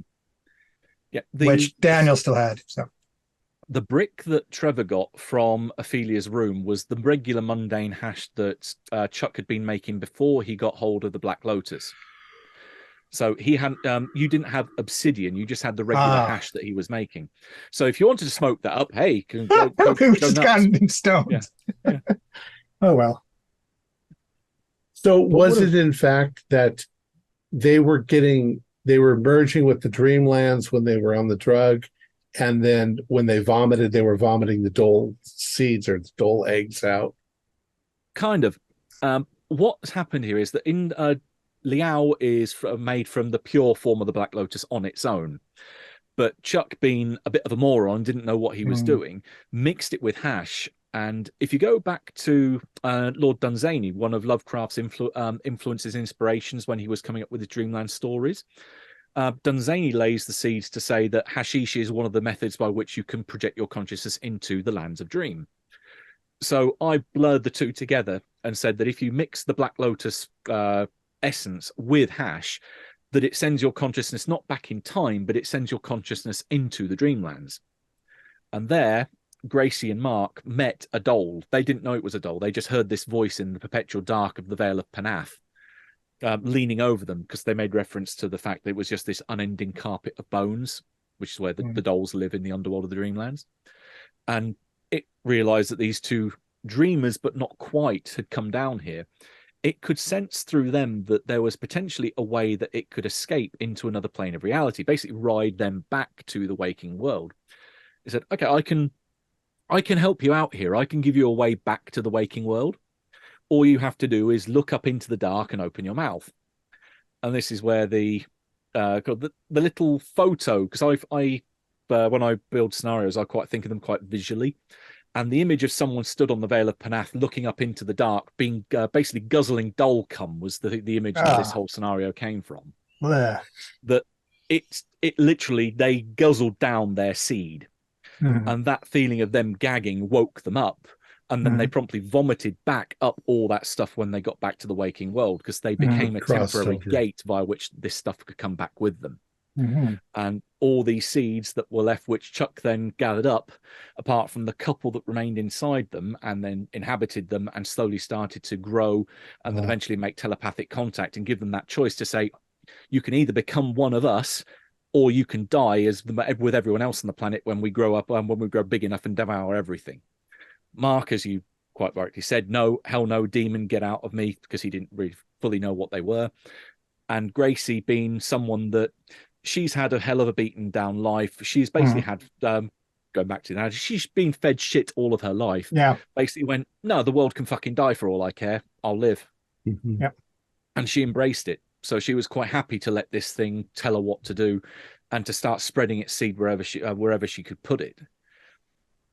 And yeah, they start to feed and pocket up all across the city as they're making more, they're laying more with everywhere that they go and defecate, everywhere that they go to have sex with anyone. And one of these things is gradually getting bigger and bigger and bigger in the sewers as this happens. And that's the one that you quite happily spread over a couple of city blocks at the end. That one wasn't Bob, right? No, that wasn't Bob. Bob will have been caught up in the in your wave of dumping benziocarb-laced excrement. Oh, we got Bob earlier. Okay. Yeah. Good. Bob's just one of the ones that Chuck had raised in the fish tank from that initial batch that had eaten a load of others to become slightly bigger. But because he's been still stuck in that fish tank, he hasn't got access to as much material to be able to eat and become the size of the one in the sewer. I still, whenever you talk about Bob being in his special fish tank, I just imagine that he had a terrarium for like a turtle or something. So there's like a stick, there's a piece of wood, and it's like, it's just a little out of place for a giant python worm in there. Just a little bigger. And at some point they probably said, isn't it cute, before it got out of hand. Yeah, Chuck had one of the things that didn't come up is that one of the reasons why Chuck was keeping them and tried to breed them is that he had made contact through, because he works fairly on the kind of, not on the underworld side of things, but more the street level side of organized crime. He had made contacts with some folks from the zoo in Detroit, and also from other collectors in the on the black market for exotic animals, and was planning on selling them. So that's why he was rearing them. He was waiting for them to get to good enough size to then get his private collectors to come in, and someone from the zoo to say, hey, look at this weird creature that I've got, and this one's telepathic. Right. So Chuck will talk to you. Chuck was kids. Chuck was the dumbest non-insane villain that we've ever had then. He was a complete nutter fuck up, pretty much. Oh, he was. Oh. Cool. Our players included Max Meltzer, Josh Harwood, Troy Lehman, Lex Hurley, Alex Sun, and myself, with Matthew Sanderson as the keeper of arcane lore. We have a Discord server where you can chat with other members, you can set up private games, and you can learn the finer arts of gameplay and game mastering. We provide audio-only versions of our shows free for you to download from Spotify, Podbean, or iTunes. If you'd like to help support our show, visit our Patreon account. Just $1 a month helps us a lot. Or you can hit the super thanks button just below the screen. Like, share, and subscribe to our channel, and punch the bell icon for updates on our latest shows, and leave us some comments. We enjoy reading them and answering any questions you might have. This is Thom Raley, together with all the members of our gaming club, inviting you to journey with us once again into the darkness for another adventure into the universe of H.P. Lovecraft and the Call of Cthulhu role-playing game. Until next time, good luck and good gaming.